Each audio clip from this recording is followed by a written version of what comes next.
Mm.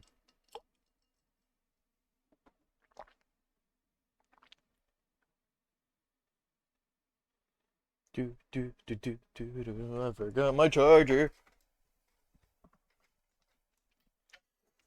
I'm live! Well then. Hello there, Twitch, and hello there, YouTube. Today, we're back to our normal schedule of, well, normal schedule, and I think it's going to be the new schedule of Ace Attorneys. So, like I mentioned before, for people who were expecting Pokemon on Saturdays, this will be now alternating between the games, just so that way I can have a break between visual novel into an RPG, so that way it just correlates with each other. So right now, it's we're on Ace Attorney stuff. We still got like, hi, let's see. We still got these three games and then the next two games of Ace Attorney. So we got like 5 more Ace Attorney games to do, and we have a lot of Pokemon to do. But it might also change later down the line when I'm done with Valhalla. Once that story is done, I think I might just make Pokemon a Friday thing, so that way then we could just have Pokemon and then Apologists or Ace Attorney stuff. As for something else, I'm trying to remember. So I'm like looking for my thing here.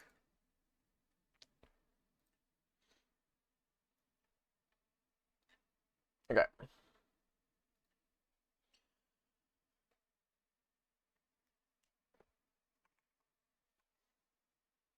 That's not what I wanted. What was I saying? Right. So,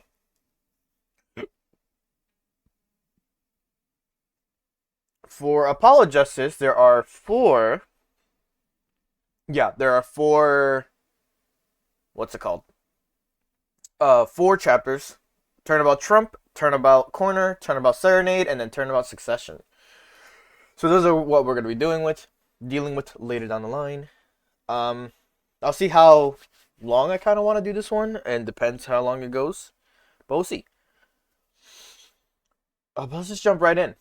I'm excited to now play a Phoenix Wright game again that I don't know because I didn't know of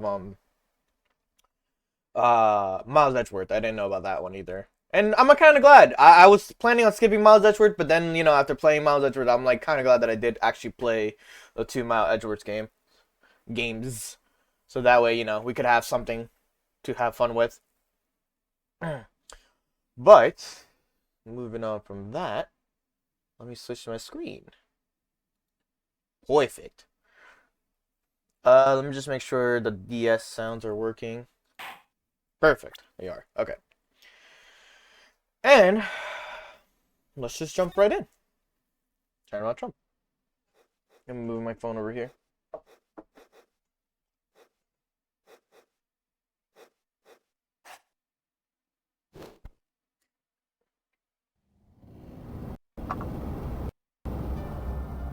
That was weird.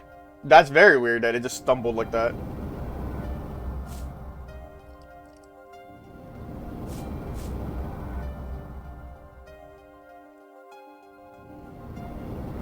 Showdown time.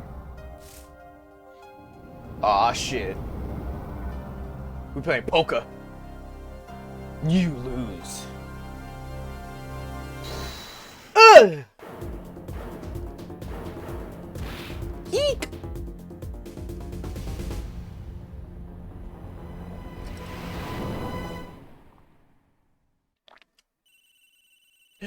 He's dead. Oh, interesting. The monotone coloring was weird. Seemed something like that. Dead. Someone hit him hard. Me? Please. The cops should be here any minute. I'm in your hands. Should it come to that? There you go. Oh man, it's been a minute. Is controller working is the question. It's not, which is fine. I don't think we need a controller for this, but you never know. Let's see. April 20th, 9:37 a.m. District Court defended lobby number 3.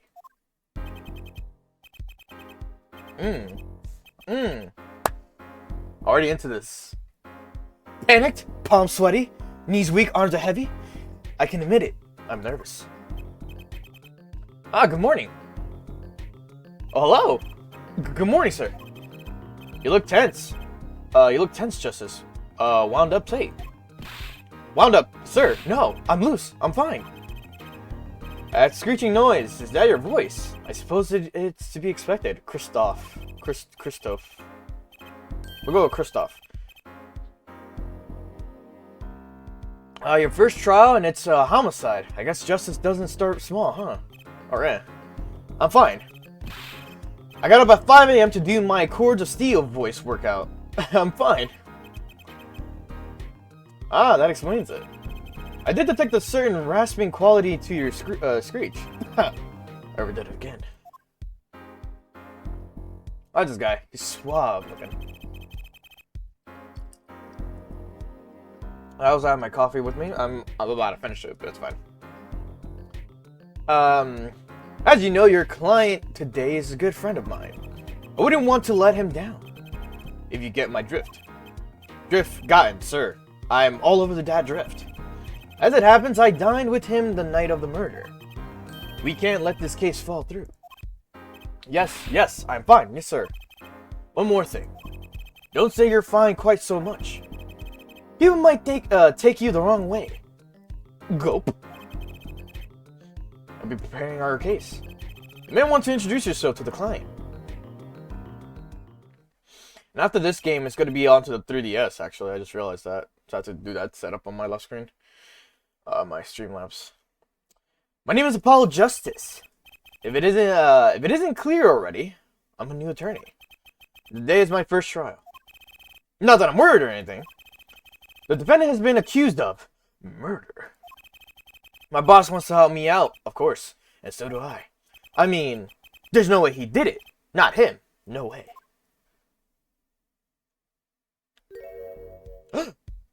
Who are you, sir? I know that. Whoa! Good, morning. Morning. It's all up to you today. First trial nervous. Meeting him, cardiac arrest. I think I'm supposed to say something. Help? So you're... Fine, I'm fine. Mr. Fine, is it? I did remember you having an odd name. Well, we're off to a great start. Are you sure you're okay? I mean, with me. Mr. Gavin is the top-notch defense attorney, and he's your friend, so why? You'll see. You can do it. Be confident. I'm really sorry this happened to you. I mean... Papa. It's time. Shall we? Yes, sir. Hey, it's a random new character, right, guys? Okay, I need to focus. First trial, here comes justice. I'm also kind of freezing, shivering. So if I sound weird at times, that's because I'm cold and I'm drinking a cold iced coffee. Went to courtroom number 2. I thought we were at 3. Ah, my elbow. Oh, the judge! He's here! Look at him in his full glory. Oh! This is my first time hearing all these music. The only music I should know is the corner theme, the pursuit theme. Those are the only 2 I should know from this from these games that are coming up forward. But I never heard the other side of music, and I am living for it. The court is now in session. Why am I just reading it like this? Fucking pain. What is your hair? Prosecution is ready for your honor. The defense is fine. I mean, ready. You earn your honor. Mind going blank? Don't panic. Too late. Let me see if there's anything I could do with configuration here. Let me settings real quick. There might be a thing that I'm not realizing that I haven't enabled. Config. Video settings might be it.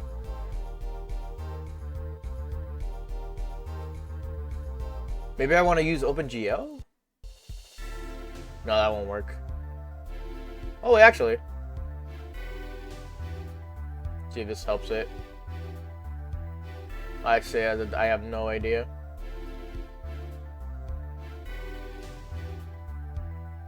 Yeah, for now, just keep it like that. Let's see. See if that works better a bit. You can see like these weird like textures on here. They're kind of like off, but it's fine. Your name was Mr. Justice. And this is your first trial. Yes, Your Honor, but I'm fine. Really? Are you quite sure? Your voice sounds a bit strained.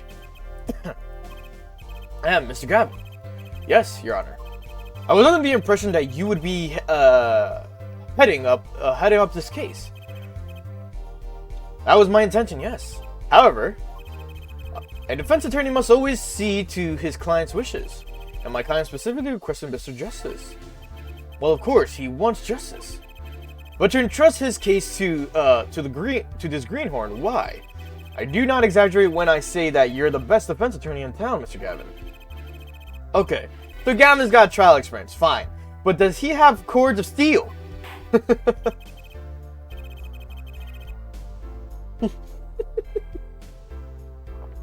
Fucking Apollo being like, alright, he may be the best, but does he have cords of steel like me? Now let's begin. The defendant may enter the courtroom. He's so fucking funny. This is truly an unfortunate turn of events. I'm sorry we had to meet again under these circumstances. Long time no see, Mr. Wright. Let's put the past behind us, shall we? These days I'm merely Phoenix Wright, piano player. It's fucking Phoenix! Mr. Wright, how could this have happened? I won't speak of it further then. If the prosecution would be so kind as to explain the charges, Mr. Payne. I think I saw you enter this room a fresh attorney, and now I'll see you leave in chains. Ah, Winston Payne. Subtle as ever, I see. The crime occurred at the Broche Bowl Club, a Russian restaurant. The defendant, Phoenix Wright, took the victim, a customer, and he hit him. Wham! On the head. Smack. Killed him cold. Customer at the restaurant, you say?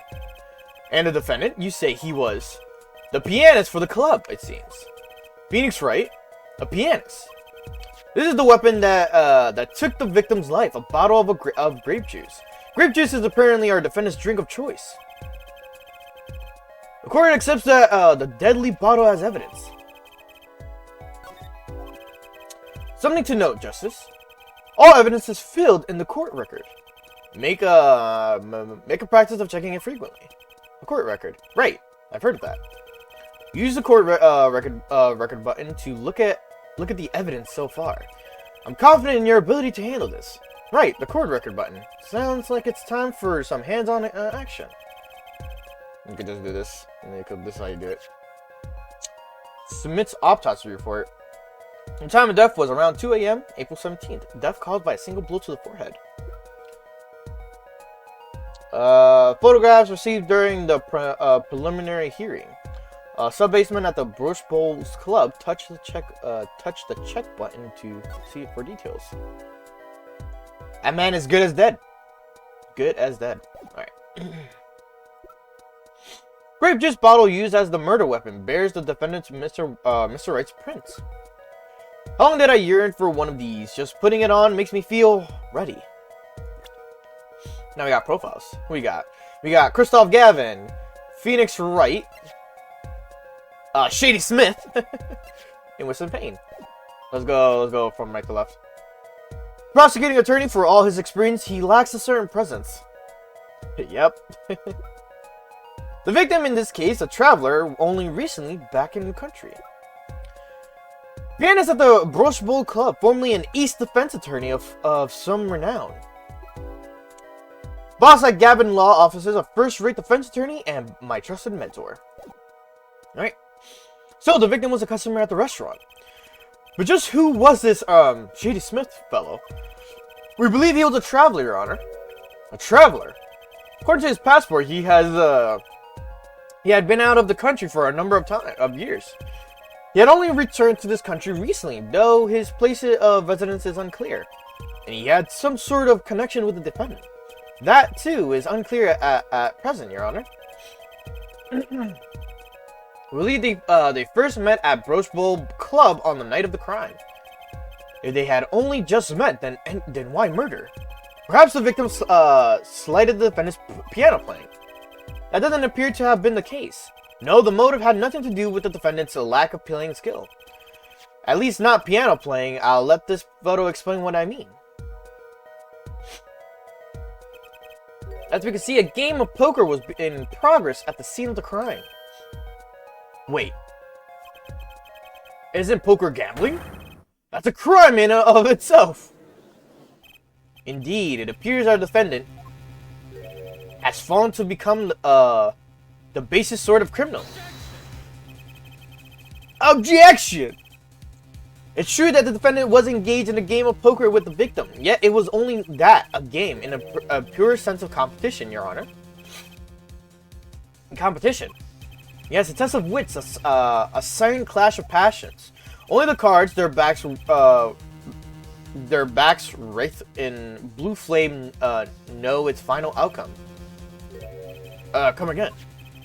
The cards on the table had blue backs, Your Honor. I believe the defense was waxing poetic in an attempt to mystify those present and impress women. That will be our first order of business here, then, to find out more about this fatal game of cards.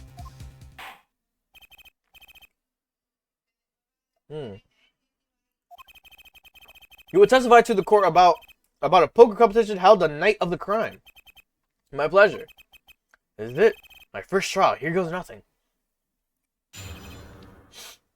With his testimony. Ah! Oh, fuck! That shit goes in already. We just started. I'm sorry. Woo!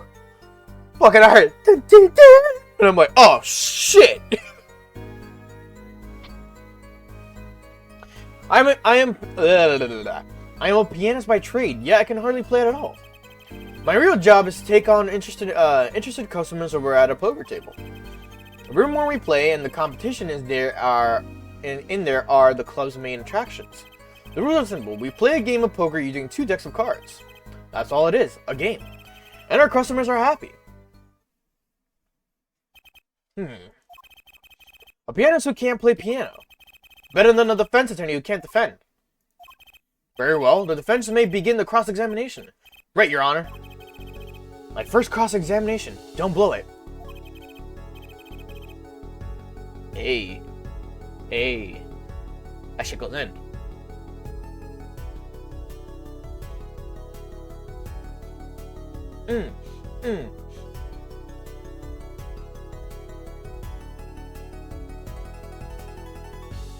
Oh shit!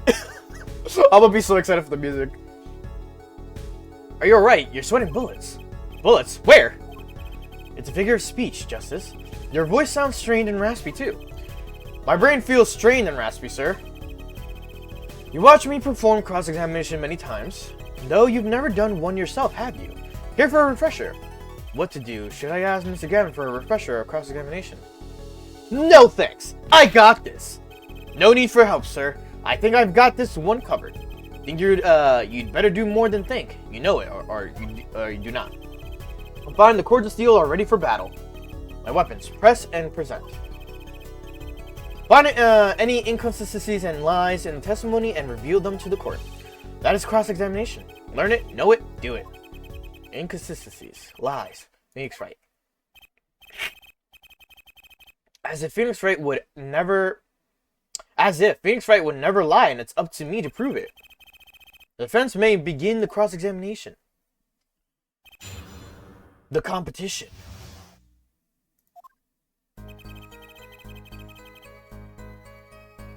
I think this is more of a press because there wasn't anything like anything out of the ordinary. My real job is to take on interested customers over the poker table. The room where we play and the competition in there are club's main attractions. The rules are simple. We play the game of poker and using 2 decks of cards. That's all it is. A game and our customers are happy. Alright, let's start pressing. Hold it! You can hardly play. Oh, I play sometimes when customers demand it. So I play them one song. That's usually all they want. Well, that's supposed to be a boost just now? The title of Pianist is a mask, a respectable face I wear for the world at large. And why are you really at the Roach Bowl Club? My real job is to take on interested customers over at a poker table. They pay you just to play poker? That would seem to be the case. I am a professional after all. But do I take the pride in that statement? It's just hard for an honest, hardworking member of society like me to imagine. Yes. Your imagination was always a bit limited, Winston. What? I played poker for 7 years in that little room.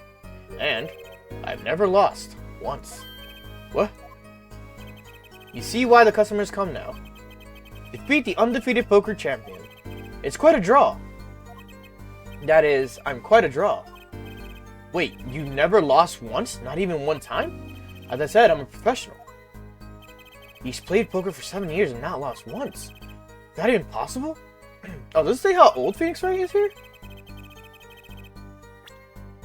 Wait, oh, I can't switch to the screen? Okay, we'll have to do that then. The room where we play and the competition in there are the club's main attractions.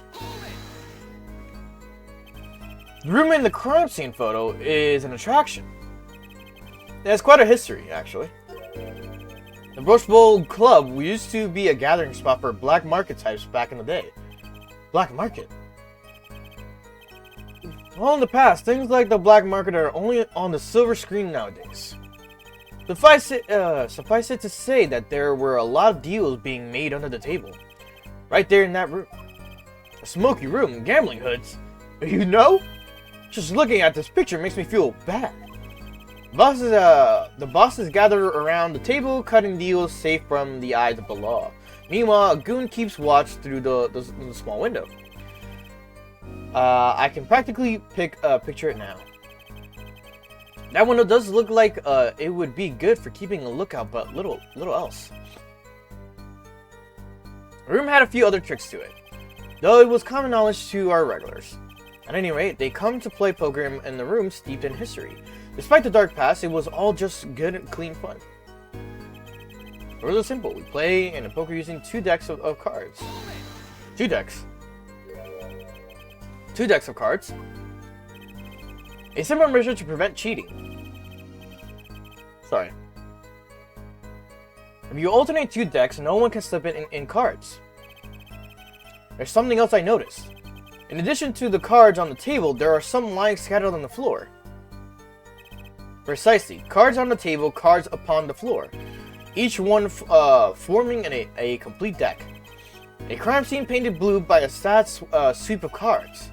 It's poetic, really. Incidentally, we used 2 types of cards at the club. One deck of cards was red, the other blue. As I recall, in poker you make 5 card hands. I can see how it would be easy to cheat. Yes, a game of hands.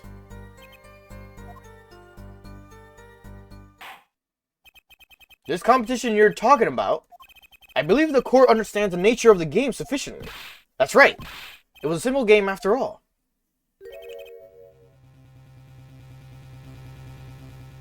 Are you sure? Huh? People are not murdered over simple games, Mr. Justice. Defendant, you were in the room the very moment that the crime occurred. Yet you claim no connection to the crime. Now that's strange. What's strange? I was testifying about the competition that night. Asking me about the crime at this point is against the rules, Your Honor. Of course, I expected to hear a cry of objection from the defense. Completely let that one slip by. Don't despair yet, Justice. Sir? Right, there's something I'd like to make made clear, namely your connection to the case at hand, and I'd like to hear it from you. Sure, why not? Very well, the defendant will amend his testimony. Just one little press, and I've got myself a whole new testimony.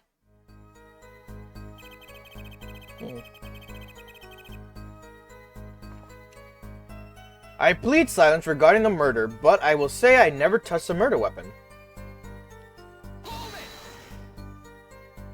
Silence!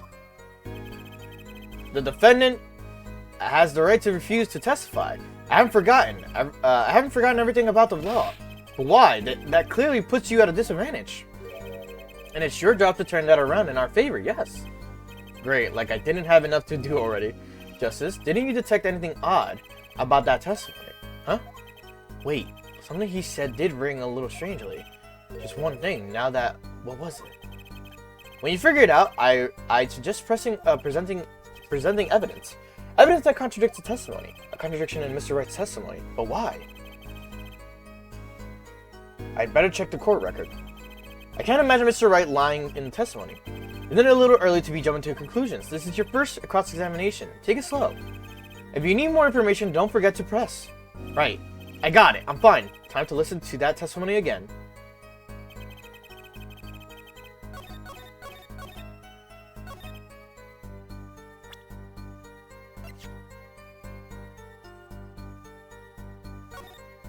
Whoop. Ooh. So you say you didn't touch the murder weapon? This grape juice bottle, right? So I said. Something the matter, Mr. Justice? Hee. Too bad our new defense attorney never learned how to play dumb. Was this Mr. Payne? Examine the bottle in question, you see. And it was covered with the defendant's fingerprints.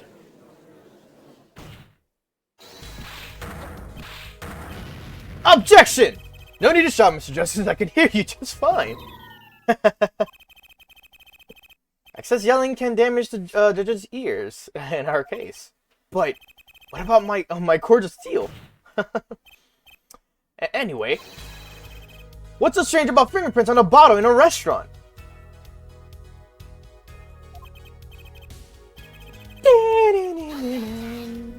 I didn't even get to read what he said.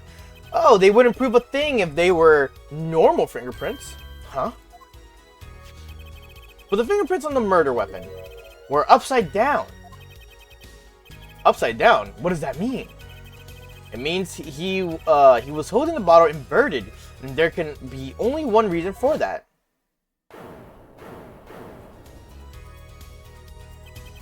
Yes. Him swaying his hair. To brain someone with a bottle. Ugh! Mr. Gavin, I think things just took a turn for the worse. Oh? I see no problem, Justice. Huh? The only thing that matters is the truth. There's a good reason for everything. You'll see. Defendant, can you explain your fingerprints on the bottle to the court? I stand by my plea of silence regarding the murder. For now. Not very cooperative, are you? This could hurt your case. I'm sure he's uncooperative because he's hiding something. There must be some reason. Your Honor, you seem to have forgotten something. And what might that be, Mr. Gavin? On another crime, who was it who reported the murder to the police? Reported? Well, that was the defendant, Mr. Wright. But still, that... Really? Yes, well, according to the case file, the murder was reported from near the scene by a call from the defendant's cell phone. Near the scene? Let's take a look at the diagram of the murder scene, shall we? The victim was murdered in a small room in a basement 2 floors down from ground level. Of course, cell phones can't get reception so far down. The defendant used the stairs in the hallway to go above ground. The call came from the first floor of the restaurant. I see, and this is the phone that made the call. Got Phoenix phone? Yep. The defendant could have just fled the scene of the crime if he so chose. Yet he fulfilled his duty as a citizen and reported it to the authorities. And you claim he is being uncooperative. I say, Mr. Gavin, I better not waste this. I think the prosecution has toyed with our client enough for the time being. Toyed, I assure you, no one is more serious about... What was it you said? The defendant was in the room at the very moment that the crime occurred? How can you possibly know this? That's a good question. How indeed? The answer is simple, Your Honor. The prosecution has a decisive witness. You're as good as they say you are. Someone else was in the room the night of the crime. That must mean they witnessed the crime. Everything up till now has been a warm-up, Justice. Are you ready? Yeah. Very well, the prosecution may call its first witness to the stand.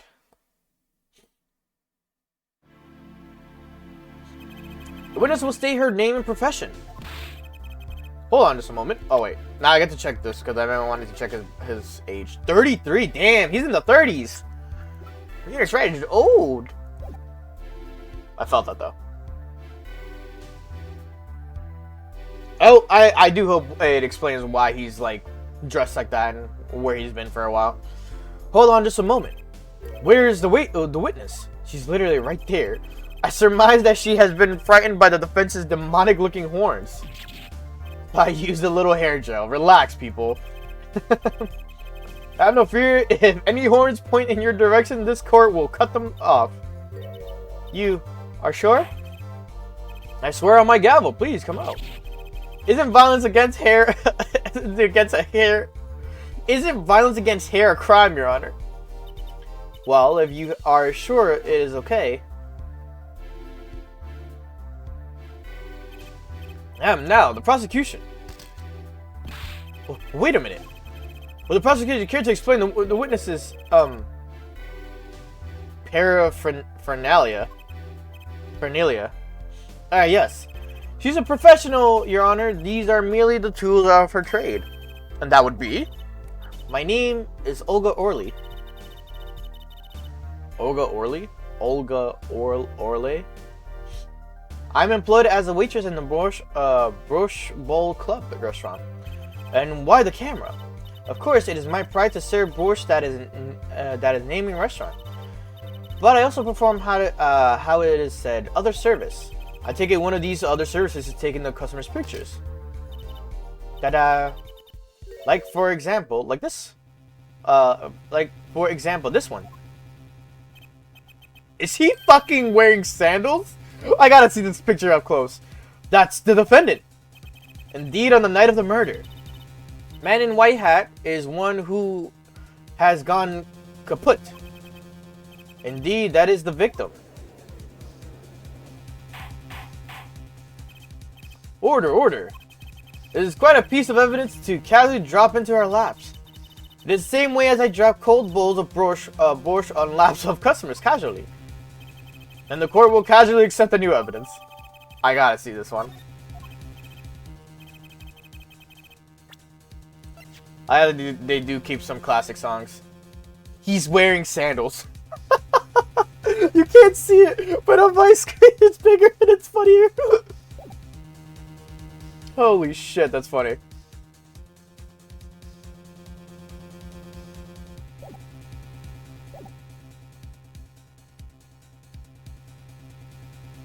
Sorry, I'm like something's bothering me on my lips. I'm just like trying to get it off. There you go. All right. Now, witness, where were you in the time of the murder? I was in room, the hideout, we call it. Excuse me, the hideout. It is room where a famous gangster bad guy was arrested. It is room where murder took place. What? Your look of utter surprise. It is lovely. I will post by courtroom door later for you. that photos will be numbered, and you will write which ones you want a copy of. So there are 3 people in the room at the time of the crime. The victim, Shady Smith, Mr. Wright, and Olga Orley, our witness. And if Mr. Wright isn't the killer, that means... Very well, witness. You will testify to the court about the night's events. That fateful night. That night, customer asked me to deal cards for game. It was cold. Both players played with hats on. Duh. The victim, he plays whole time with his hand on locket at his neck. Then last hand is done, but something terrible has happened. Duh. The man flew at victim and is strangling him to death. Already a contradiction off the bat. Incidentally, who won the game? Isn't it obvious? The winner was the victim, Mr. Smith. That's ridiculous. Because Mr. Right can't lose. I have justice. Maybe you could come up with a more legitimate objection. But he hadn't lost in 7 years. Take it from me, kid. It happens. I didn't lose a case my first 7 years as prosecutor, either. Incidentally, I have some evidence here.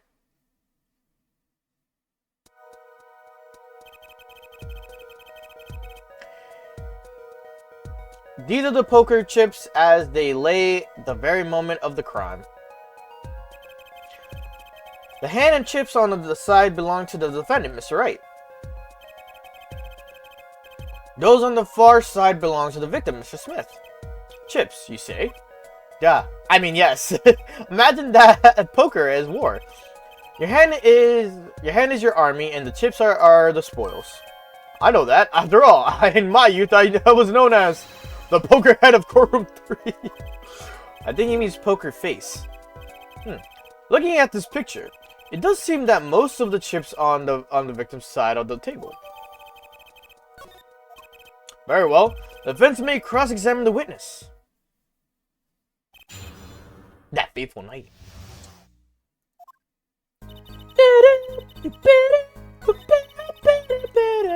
The last statement is the only thing I could think of that was like contradiction. Something terrible. That man flew at victim and is strangling him to death.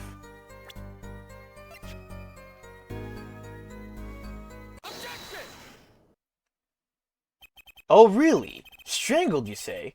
That's odd. Dad, normal customers only choke on broche. No, I mean, this report shows the victim died of a blow to the head. Miss Orley? Really now? Did you witness the crime? Eek! Yo, she quick with it. She quick with it. You saw that shit? She got all that in one hand. Looking at the picture, it doesn't seem like he was hit. He's still wearing his hat and everything. Yet, it is a fact that he was hit, Your Honor. Oof. Oofers. Here's a photo we took of the... Is that like one line, like this right here? Like part of his hair, or is that a blood streak? Because this would be the wound, right? Like this would be like the injury, and then this would be like what, his hair?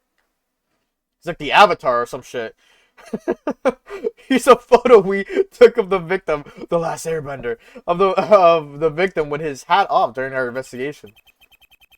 He was actually the Avatar, Your Honor. The Avatar? But we thought he was dead for centuries. It's like, what the fuck is happening now? Like Apollo's like, what did I just discover? Well, that's quite shocking, isn't it? His head certainly was hit. Okay. But I seen it happen. The defendant, he lunged at victim, his neck. Oh, really, Miss Orley? I think I've caught you in your own lie this time. Justice, I admire your enthusiasm, but perhaps you should think this through once more. Ooh, what do you mean? I found a contradiction. There's one thing in her testimony that troubles me. Very well. It seems we should continue the cross-examination. There's such a thing as thinking too much. This horse is dead, let's stop being it. There's such a thing as thinking out loud too much, too. That night, customer asked me to deal cards for the game. There's another contradiction in this. It was cold, both players played with hats on. The victim, he plays whole time with his hand on locket at his neck. Oh, he doesn't have the locket. Right?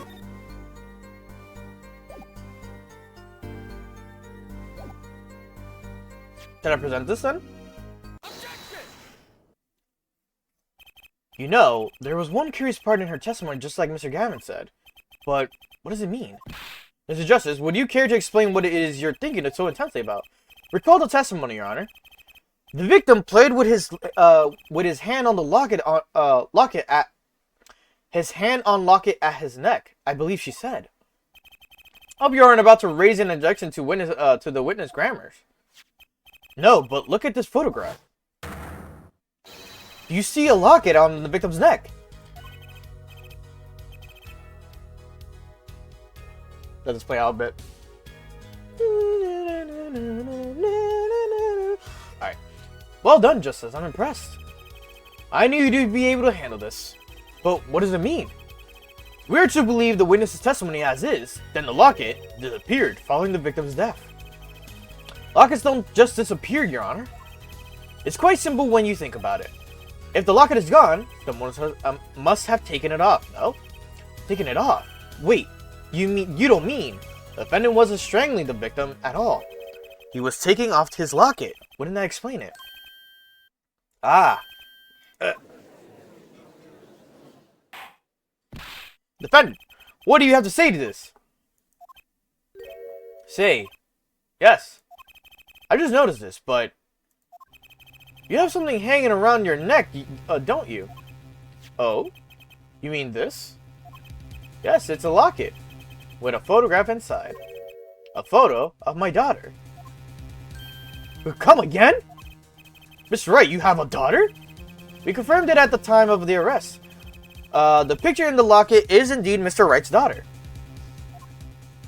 So Mr. Wright has a locket, too. Why don't I... Oh, why don't I buy that this is just a coincidence? Well now, if the results of this poker game led to the murder, perhaps we should hear a bit more about the outcome of the game. Furthermore, further testimony won't really be necessary. It's clear that the defendant lost badly. Miss Orley, you will testify to the court about the game played between the victim and the defendant. Da. Is she wearing a locket too? I just kind of realized that. Like you could see something like a key, like a neck chain. The game began with 3,500 points in chips for each man. House chips come in two sizes, small and large. The one who was winning, it was victim. For last hand, defendant played with all chips on table and lose. The moment loss was decided, defendant grabs bottle from table and... Looking at this picture, it does seem to be a one-sided game. As the court knows, poker was the defendant's life. Failure must have been a bitter pill to swallow. Ah, how many times have I heard these words? I done it in a common tale, but true. What did you just say? I was trying to read the beginning part. Methinks the judge watches too many old court movies. Mr. Wright said he hasn't lost in 7 years, so this testimony must be wrong. Serious competition. Alright. There's a contradiction, probably, right? The game began with 3,500 points and chips for each man. House chips come in two sizes, small and large. The one who was winning, it was victim. For last hand, defendant played with all chips on table and lose. A moment loss was decided. Defendant grabs bottle from the table and...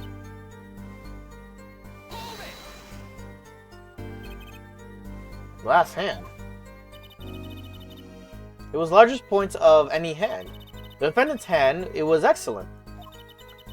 Me tried to use it to take oh, it's the thing that's around her neck is the fucking her camera. I was like, what the fuck is around her neck?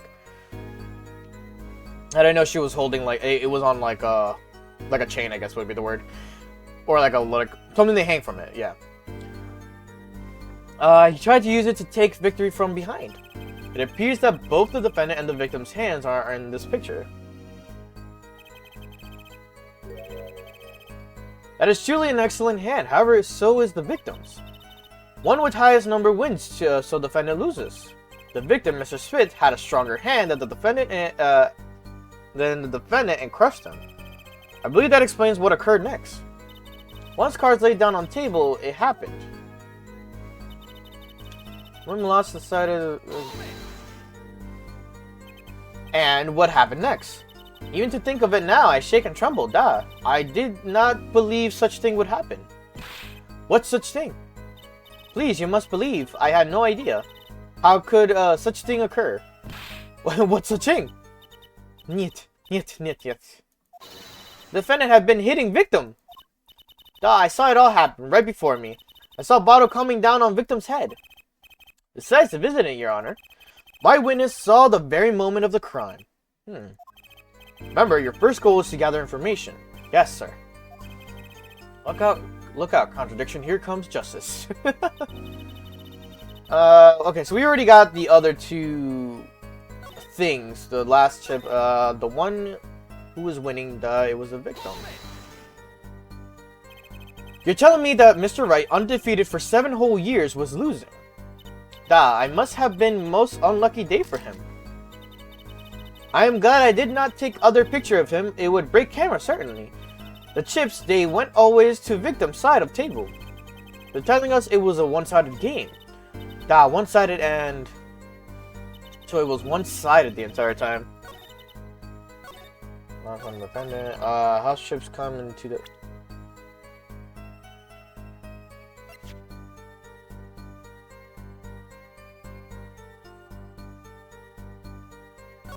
Hold up, but he still has chips on his table, though. So was that really the last game?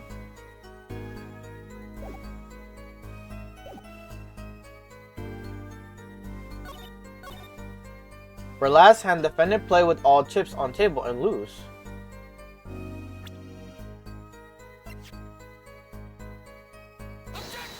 Nah, I was grasping at straws there for me. This statement is clearly faulty, Your Honor. I'm sorry, but I can't see nothing faulty. This little bit of chunk of health. Fortunately, I will have to penalize you for Mr. Justice. I must be in the wrong track. We are. Let's just keep pressing, I guess. Are the chips in this photo all the chips that were used? Of course. Something's fishy with these chips. Should I press harder? Press harder. Maybe you could explain a bit about these chips. Explain? What is there to explain? To be explained. Poker chips are poker chips. They're not fish and chips, not a chip off the old block. Not a... Thanks. Now that I pressed her, I better ask something. What are these chips worth? Are they really in dollars or rubles even? Yet, as I have been saying before, it was game, not gambling. Hard perhaps for capitalists to understand. 2 types of chips: 100 points chip, and 100 points, 1,000 points chips. If it is not money, Justice, sir. Don't you find her a comment interesting? In more ways than one, sir. I'd have it added to her testimony myself. Why does the defense want the witness to add her to the testimony? Add to testimony. Oh, we have to choose to add it now. Yes, I do think it deserves further serenity. Add it, or whatever. Add it to the testimony. I wish I knew where I was going with this. Very well, witness, if you would be so kind. Your Honor. One kind of chip is worth 100 points. Okay, so then this will probably reveal something, right? It's 3,500 points each, right? I would assume the bigger chips are the 1,000, and the red ones are the hundreds, if not reverse. No, reverse. It's reverse. Oh my god. The red chips are 1,000, and the black ones are 100. Because if it's 3,500 each, right? There's 3 here, 3 here. That'll be 3 grand each one. Okay, I'm getting the picture. So, 4,100. 2, 1, 2, 3, 4, 5, 6, 7, 8, 9. 2,900. I could have done easy quick math on that one, but it's whatever. So Phoenix was actually winning. Oh, can this be presented though? Yes. I'm a smart boy. I'm a smart boy. You sure it was the victim who won? Absolutely sure. It seems our new attorney is a bit confused. A glance at the picture is enough to tell you who won it. Tell you who won if you're not in kindergarten. Just for safety's sake, could you explain the problem to the court? Of course, Your Honor. In this photo, I see small chips and I see large chips. Tell me, which were worth 1,000 points? Why, the big ones, of course. Duh. Oh, I thought so too. But then the totals don't add up. The totals. Let's review what the witness told us. Each man started with 3,500 points in chips. And the combined total value of the chips was 7,000 points. Yes. If my calculations are correct, let's see. 3 plus 1, carry the 5. They are, Your Honors. Now, look at this photo that allegedly shows all the chips. If the big chips are worth 1,000 points and the small chips are worth 100, and you add them up, how much is it? Do it yourself. You aren't in kindergarten, are you? 10,600 points. The chips don't add up. This clearly contradicts the witness's testimony. But why? How could this be? But why? Exactly, Justice. Now that you know the what, you must determine the why. Right, there's only one possible way to explain this contradiction. Starting points were wrong, chip count was wrong, both were right.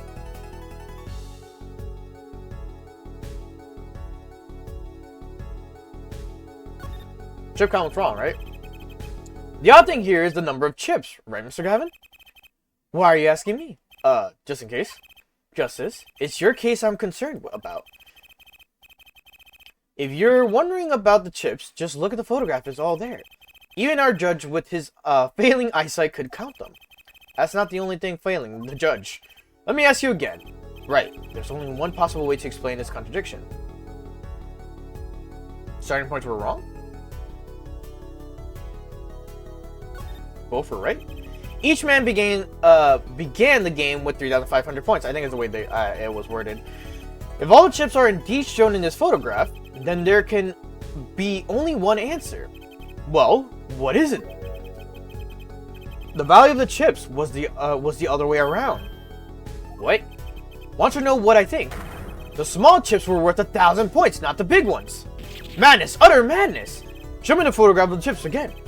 There are 6 small chips and 10 large chips. Why? That does make 7,000 points when you add them up. Yeah. Excellent work, Justice. It's almost as though you figured it out by yourself. Well, I'm just glad I was the one who said it. But why? But wait.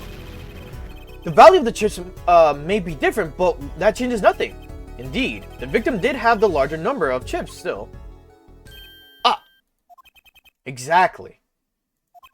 If the small chips are 1,000 points and the large chips are 100, let's do a little math. Add up to the points for each side of the table. The victim, Mr. Smith, had 2,900 points. That's what I said earlier! That's what I said! Let's go! I did math and I knew the answer. Well now, it seems that Mr. Wright was winning that night after all. That's impossible! My client had even less reason to kill the victim. After all, he was winning! Ugh! Now, Miss Orley, you must have known the true value of the chips, since you were there at the scene of the crime. Weren't you? Eek! Just quick with it. Order!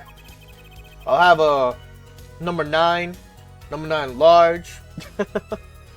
It appears the defendant has lost his motive. Mr. Wright's supposed to defeat. And Mr. Wright's supposed defeat never happened. We must...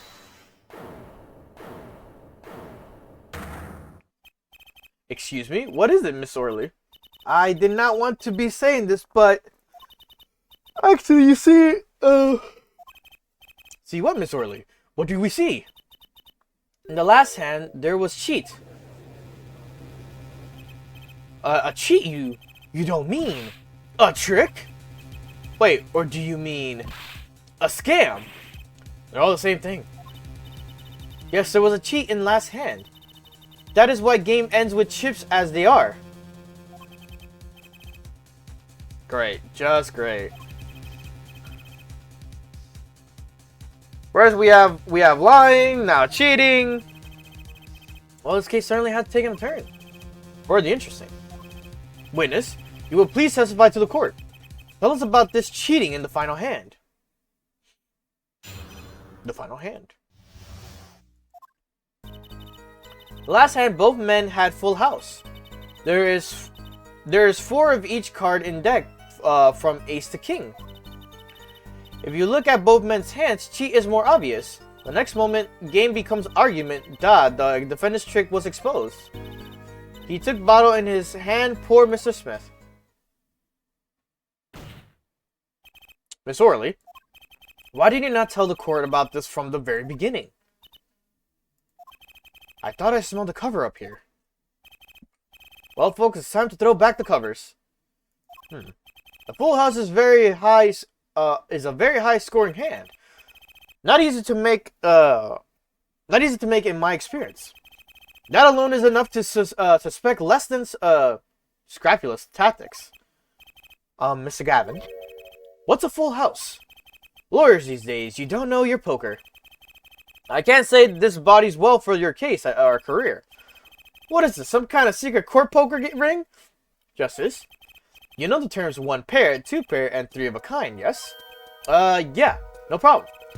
2 cards with the same number makes a pair, and 3 makes 3 of a kind. Good. Now picture a hand with 1 pair and 1 3 of a kind. That's a full house. It doesn't sound very easy to make, does it? You can see each player's hand in this picture.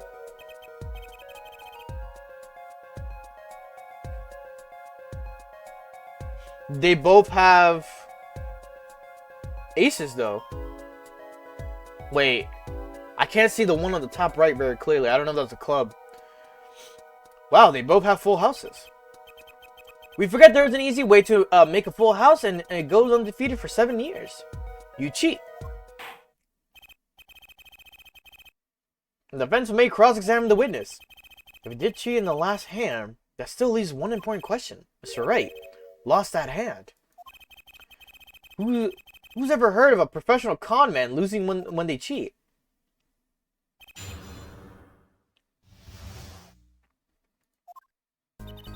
The last hand, both men had full house. There is 4 of each card in deck from ace to king. If you look at both men's hands, cheat is more obvious. The next moment, game becomes argument. The defendant's trick was exposed. He took bottle in his hand. Poor Mr. Smith. Next moment, the game.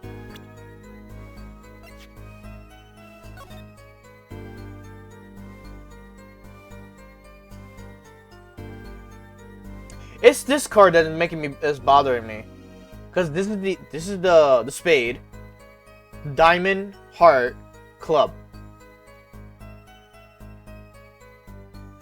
So the thing is, we can't flip the cards. That's the only problem. So I can't see the backside of it.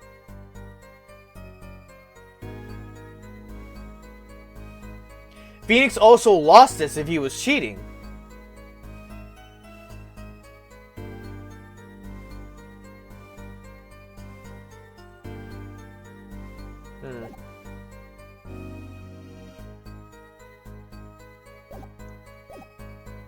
Next moment, game becomes argument.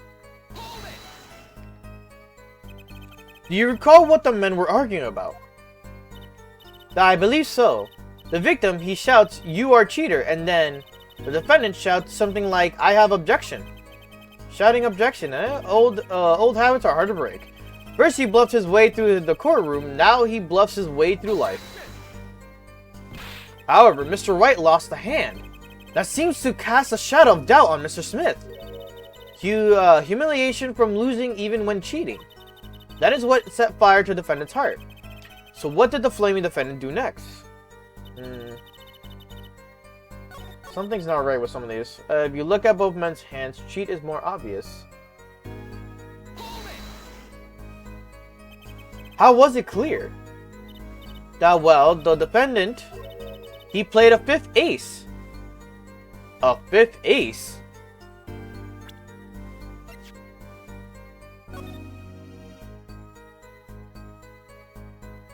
What do you mean a fifth ace? He only has one ace.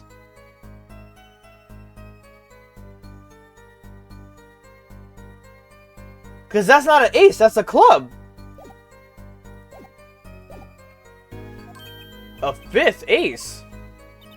I still remember both hands very well. Mr. Smith... Whoa! Don't change the fucking cards! Hold the fuck... That's gotta be added! Hold the fuck up!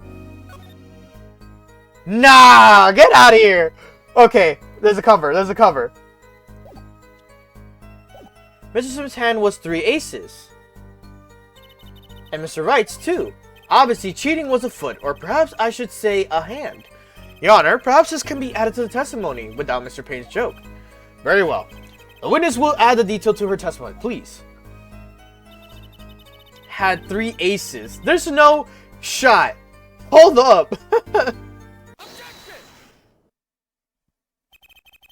It appears the witness is mistaken. Mistaken? But my name. Mistaken. Look, this piece of evidence clearly contradicts what you said in your testimony. That's the photo of the chips, is it not?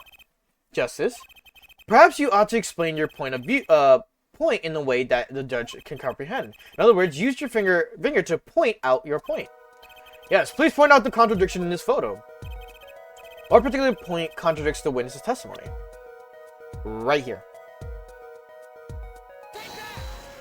Jesus, Paul, relax with the take it. Miss Orley, in your testimony, you made the following claim.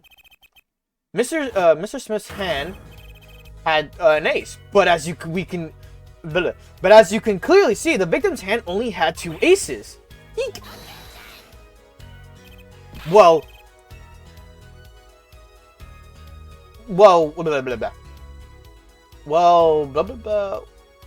maybe the witness was simply confused. Perhaps it was the defendant's hand that held the 3rd ace in question.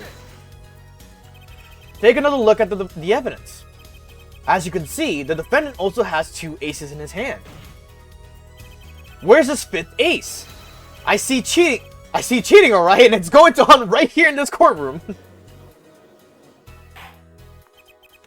2 aces in each player's hand does make 4 aces total. Hardly proof of cheating. Wait, please. It is true, I have seen it, the 5th ace. There was cheating, I swear to you. That's odd. She must be lying, yet she's the most sincere I've seen her all day. You're right to trust your instincts. Miss Gavin, who knows what lies in store for us in the trial ahead? Your Honor, if I may, I have a suggestion. What might that be, Mr. Gavin? If you don't mind, perhaps we might examine the actual cards. The cards? Mr. Payne? Yes. The players' hands that night were set aside as evidence, were they not? The defense would like to request that the cards be shown to the court. Very well, the prosecution will submit this evidence. Which will you examine? The victim's cards or the defendant's cards? If these cards don't prove cheating was going on, nothing will. Now, which of these hands is most suspicious? The victim's, because he's the one who had another ace, right? It was the victim's hand that changed over the course of the witness's testimony. The defense requests time to examine Mr. Smith's cards. Very well, Mr. Payne, if you would. Very well. Alright. Well, time is wasting. Get to it, Justice. Yes, sir. You're doing it for me. When examining evidence, be sure to view it from all sides and angles. Try using the dials on the viewer. That should give you a better perspective on the case. Okay, let's do it. Already, huh? What? Your Honor, look at this. One of the victim's cards. The back is a different color. That's impossible. But I put that card in the... What was that, Miss Orley? No, niet. I merely said I have... Your Honor. Mr. Gavin, yes. Tell me, what is the easiest way to cheat at poker? To cheat? I'll tell you. One merely needs a friend, a comrade, shall we say. The dealer... Ah! Wait, so you mean... This witness, Miss Orley. She's the cheater, a professional, I'd wager. Yeah. Quick at it. Third time's a charm. Order! Focus, Justice. Time to take advantage of her. Let's reword that. Let's... Time to take advantage of this occurrence is better to be said. I mean, of her mistake. I didn't even read the third line. I was already like, Justice, let's pull that one back. Your Honor, please recall the testimony we just heard. I like how he corrected himself. He's like, I mean, of her mistake. He's like, that sounded wrong. Let me fix that. That's impossible. But I put that card in Wright's hand. Ergo, Miss Olga Orley conspired to cheat not with my client, but with the victim, Mr. Shady Smith. Not only did she cheat, she cheated poorly. Therefore, it's not hard to imagine an altercation between her and the victim. What? Wait, you don't mean...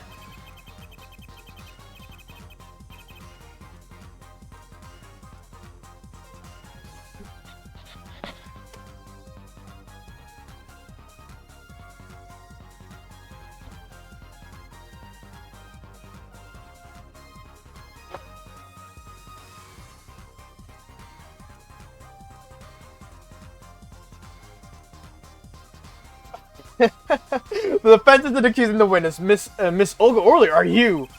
Time for justice. There were 3 people in the room of that at the time of the incident, and if Mr. Wright isn't guilty, that means I am. The defense accuses the witness, Miss Olga Orley, of murder. Eek! Oh shit. Oh.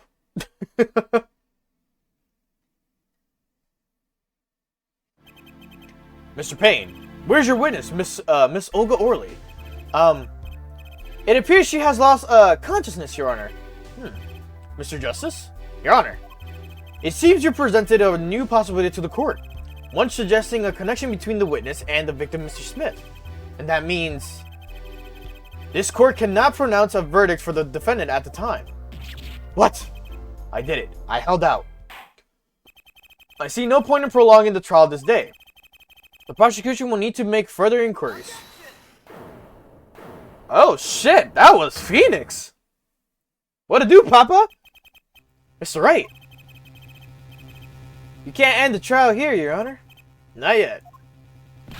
What nonsense is the defendant spewing now? Think. One of the cards had a different colored back. Don't you wonder what it means? What are you doing, Mr. Wright? Raising objections right when you're about to get off the hook. Ridiculous. Mr. Payne, you, of all people, should know. Mr. Wright has a talent for the ridiculous. Perhaps we should get to the bottom of things. Let's clear up the facts about the game that A Fateful Night. Alright. As was said before, we alternated between 2 decks of cards that night. That was said before. The 2 decks at the club have different colored backs, blue and red. 1 color per deck. Why use different colored backs? If we use the same color, if we use the same color, the 2 decks might get mixed. You you used different colors and they still got mixed up. We used the red deck for the last game. I see, but that's odd. For some reason, I have this impression that that you were using the blue cards. Yeah, me too. I'm sure someone said something about blue cards.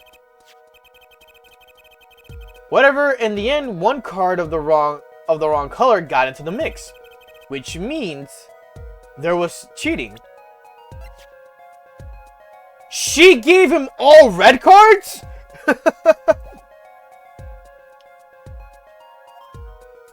Yes, a card slipped into the deck would seem to indicate cheating.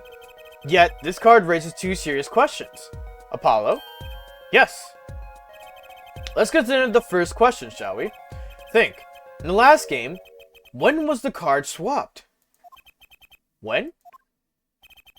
There are three board possibilities.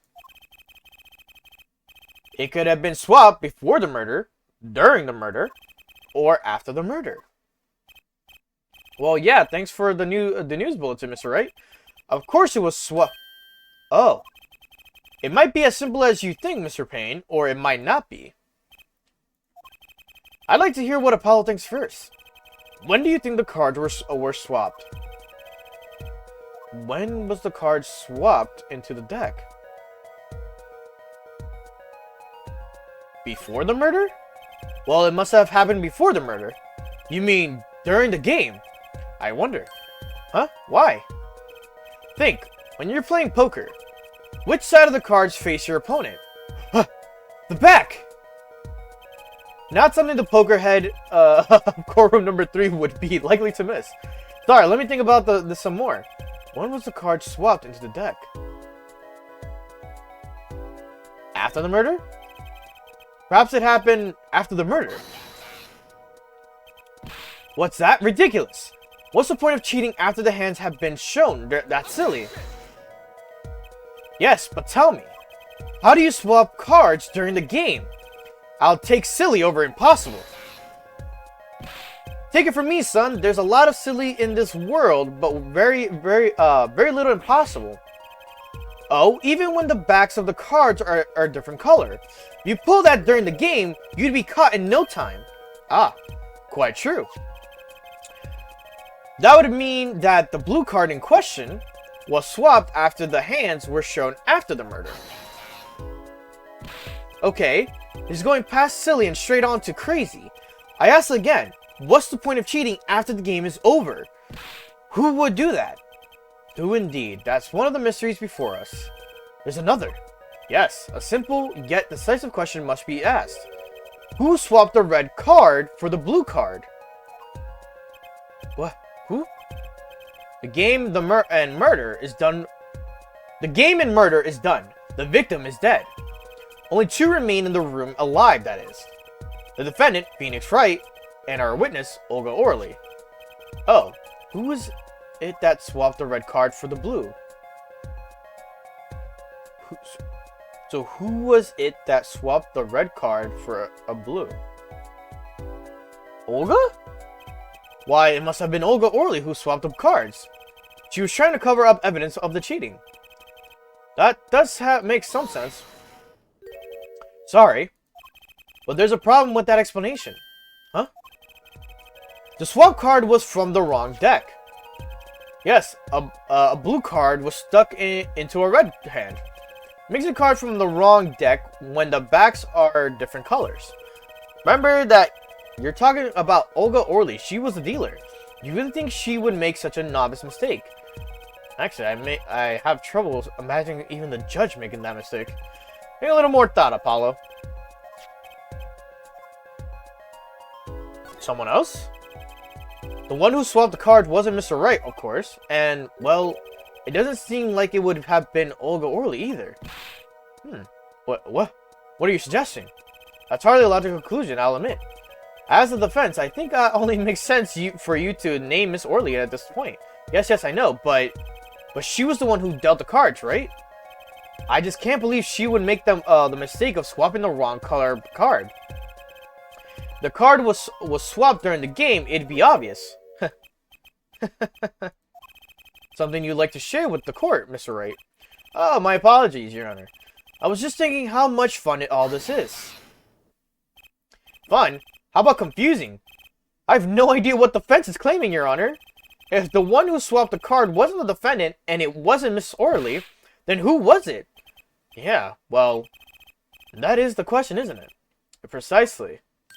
Huh? I believe we're about to see the case take a new direction. A new direction? We'll find that indeed after the murder, someone swapped one of the cards in the victim's hands, and that someone made two critical mistakes. I'm sure you're going to tell us that the first was swapping the wrong color card. Because the one who did the swap didn't know two colors of cards were being used. And the other mistake was the number on the card. Right. The person replaced the fifth ace with a king. I'm sure whoever swapped it wasn't expecting there to be a fifth ace, after all. All they knew was that the game had been won with a full house. So they picked up a king from the table and swapped it in. But there's one problem. According to our case record, this person doesn't exist. True, not until now, but you have to admit the possibility of a fourth person.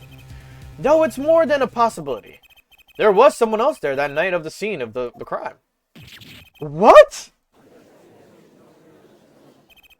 I believe the judge spoke truthfully earlier. You do make trials ridiculous, Mr. Wright.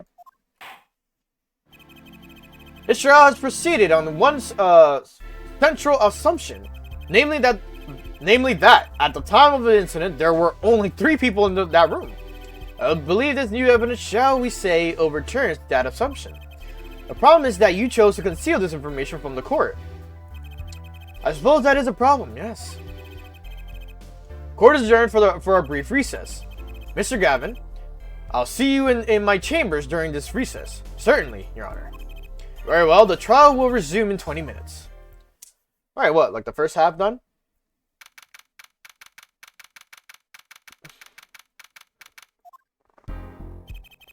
That was quite unexpected, Mr. Wright. To suddenly claim there was another person at the scene of a crime like that. I must ask, is it the truth? Well now, I think you would know the answer to that. Ah, being mysterious are we? Sadly, I've no time for mysteries. I'd only ask that you leave the defending to your defense in the future.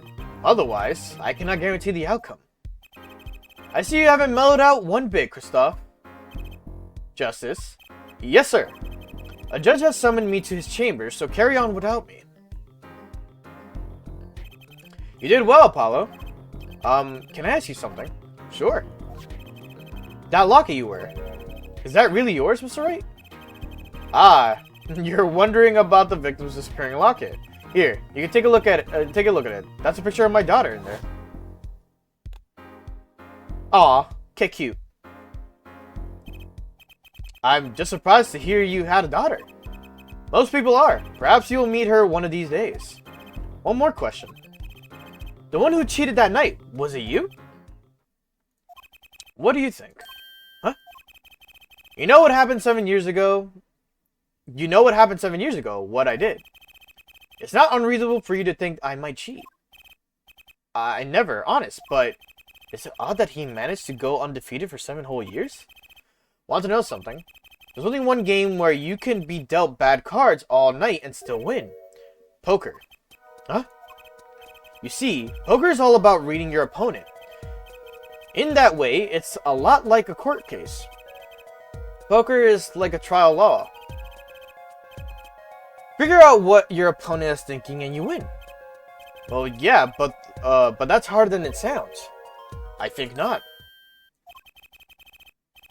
Try as they might to conceal it, everyone reveals their true thoughts in the end. Their body language can become a valuable source of information. You're kidding. The witness, for instance, Miss Orley, she would touch the back of her neck during certain parts of her testimony. Did you notice? No. Come on, who noticed that? Words, habits, twitches. It's all information for the reading. That's the secret to winning, Apollo. Someone taught me, and now I pass the secret on to you. But I'm not worthy. I mean, there's no way I'll pick up all on these signals. No. No, you can do it. Huh? You just don't know it yet. What's he talking about? But you will, soon. Almost forgot. One more thing about this case. You should know I haven't told the truth to anyone yet. What? I knew it. I have my reasons, of course. All shall be revealed. And Apollo, I need you to be there, defending me. I need your power. My, power? I had no idea my cords of steel were that special. It's time. The real trial begins now. Do your best. The to be continued, and then we'll do the second half right now. Ooh. Ooh, I like that. I like that save. The save, tone, intermission theme.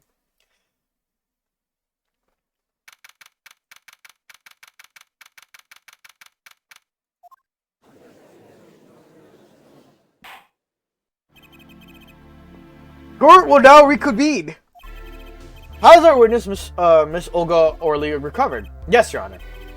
Well, she's regained consciousness. Perhaps we can hear her version of the events again. That's the thing. You see, she's quite fatigued. You're looking a bit fatigued yourself, Mr. Payne. Sadly, fatigue is insufficient grounds for refusing to testify or prosecute. The defense would like to request that Miss Orly take the stand. Very well. The witness will take the stand. Perhaps you could repeat your name and profession. Or perhaps you'd rather admit that you're a poor liar and a poor loser. Not... Oh, shit! Name's Olga Orly. That's the truth. I'm a pro dealer. People call me Olga Quick Fingers Orly. You should probably change your name. I'm not gonna lie to you. Oh, really? Want to know something else? I'm not really Russian, and my last name sounds like, oh, really? There, that's the truth. I hope you're satisfied. Yo, look at her stance. She's sassy with it. Witness, you will tell the court what you were really up to that night. Fine, I'll talk. We had a plan, see? Let me remind you that you are currently under oath. Any further fabrication will have serious consequences. Fine. Didn't Phoenix say something about, like, catching on to signs? Like I said, I'm a pro. That guy Smith hired me to do what I do best. I was planted at the Brochball Club several days prior to the night of the game, as a waitress. So you were in cahoots with the victim.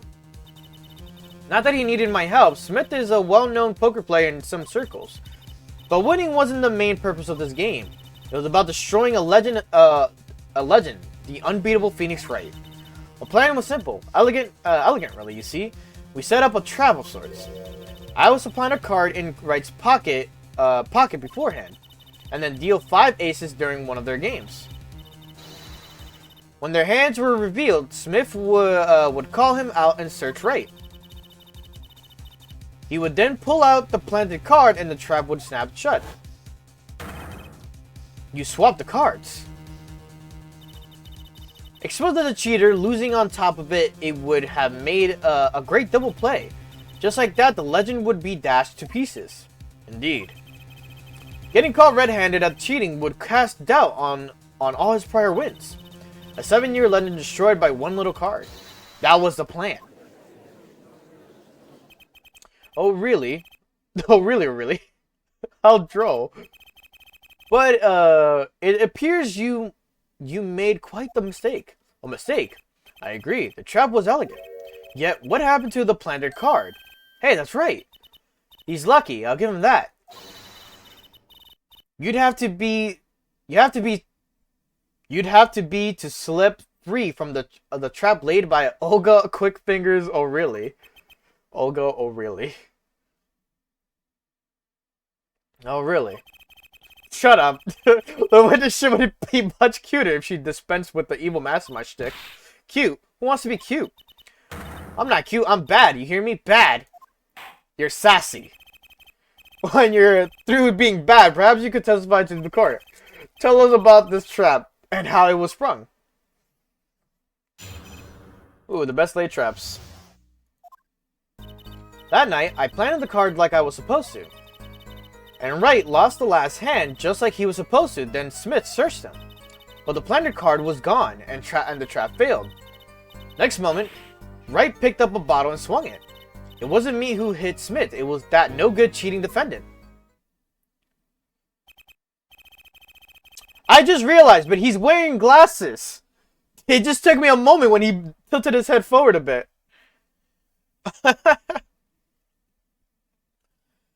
A surprisingly frank testimony that still leaves us mostly in the dark. The trap was perfect, I tell you, perfect, if that rotten cheater hadn't messed it up. Look who's talking. Well, the testimony for what it's worth is all yours, Mr. Justice. A witness like her, who needs criminals? With defendants like Mr. Wright, who needs prosecutors? The best laid traps. She does something.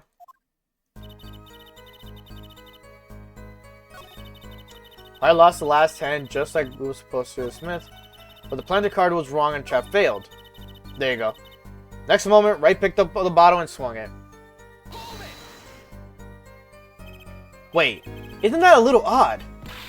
What's odd? You searched Mr. Wright thoroughly, and found nothing, which means he didn't cheat, which means he had no reason to strike the victim. Well, oh shit. What was that just now? I sensed something. Something wrong, Mr. Justice? No, nothing, Your Honor. What to do? What, should I press her a little harder? Press harder. Miss Orley, you're hiding something. What are you talking about? You... Me? Quick Fingers Orley? Oh, really? Hide something? The defense will refrain from baseless accusations. I have one question for the witness, then. You say you saw the moment the defendant hit the victim. Is this true? Of course it's true. I did see it, honest. I saw it when Wright hit him. I saw it when Wright hit him with my own eyes. I saw it. What's this weird vibe I'm getting? That witness, for instance, Miss O'Reilly, she would touch the back of her neck during certain parts of her testimony. Did you notice? Touching her neck, was it? I mean, she's like kind of scratching the back of her head. Oh, shit! Whoa, what's going on? This sensation, it's coming into focus. There, that twitch, it's so clear. It's like I could perceive her habit like I couldn't before. Perceive. Oh, I see. So when this comes up, you gotta see what their habit or like their little thing that they do. Miss O'Reilly, perhaps you are unaware of this yourself. Unaware of what? Whenever you get to a certain part of your testimony, you touch the back of your neck with your left hand. My neck? So what? What indeed, Justice? I hadn't noticed anything of the sort. When she says that part of the testimony, she's subconsciously recalling something. Her body reacts to a memory that she touches her neck. I'm sure of it. A memory. Would someone care to explain what he's babbling about? Fucking Apollo Justice just be yapping! This is highly unusual, but let's ask the defense. You claim the witness is remembering something. Maybe you have evidence of the memory to show us. Her habit is scratching her neck whenever she talks about the moment of the crime. So, what would remind her most of the moment of the crime? Miss O'Reilly, whenever you recall the crime that night, you scratch your neck. I've noticed it happens when you think about the moment of the crime. There must be some reason behind that this habit of yours. I believe the weapon that left an inerasable impression on your neck is this. Present? Whenever she talks about the moment of the crime, she touches her neck. And what reminds us more of the moment than this bottle, the murder weapon. But something doesn't fit. If you were only the witness to the crime, Why would that make you touch your neck like you're in pain? What's he talking about now? It was Mr. Smith, the victim who was hit. Not you. This is a cross-examination, not a cross-wild conjecture. The witness's habits, they're completely irrelevant. Justice, I'll admit, I'm a bit confused myself. It's certainly a unique cross-examination. I'll explain later. Just trust me. Now's our only chance to break her. Miss O'Reilly, please testify in detail about the moment of the crime. The very moment. I am knowing nothing. Did you just... we know you're not Russian. The witness will testify, please, now.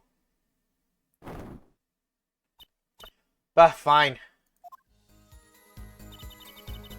He's the one who did it. I didn't let him out of my sight until the cops got there. Different personality, but the same testimony. I believe you have her where you want her, Justice. The circumstances have changed, yet her testimony has not. That means there's got to be a contradiction in there. Quite. It's only one thing she said? Oh. Oh, it was added. He's the one who did it. Use the defendant to notify the police. He's the one who did it. I didn't let him out of my sight until the phone. Miss O'Reilly, we have a record here that clearly contradicts what you said. It states that the police were alerted by the report from the defendant. And we know that the defendant left the room, climbed the stairs, and made the phone call from the first floor of the Broach Ball Club. So, explain how you kept your eyes on the defendant when he left the room entirely.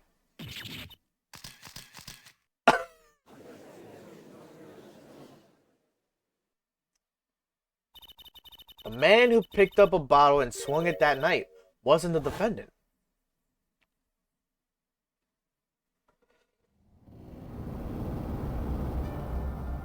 What is this weird, like, sketch kind of, like, style thing?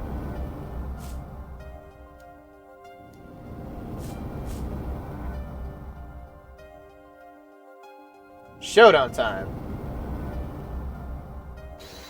You dirty cheat! Check his pockets, now!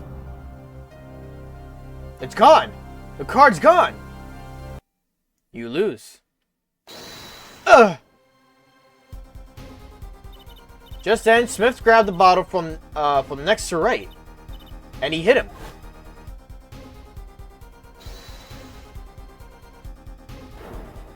Some master of cheating you are. Eek! When I came to, the victim was already dead. The victim was already dead. Is that it? That's why I couldn't reveal who I really was. If it came out that I was in league with Smith, I'd be a suspect for sure. Well, where does this leave us? Madness to this, this is madness. I'm dreaming. I must have been him.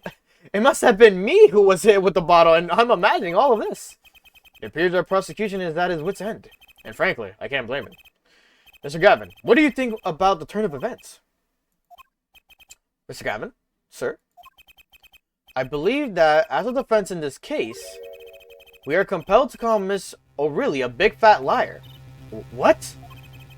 Three were in that room the night of the murder. The defendant, victim, and her. And she had a motive. A motive. Her plot foiled, the witness got into an argument with her client, Mr. Smith. And the denouement of that argument was murder. What? I'm no killer. It's a trap. Someone's trying to frame me.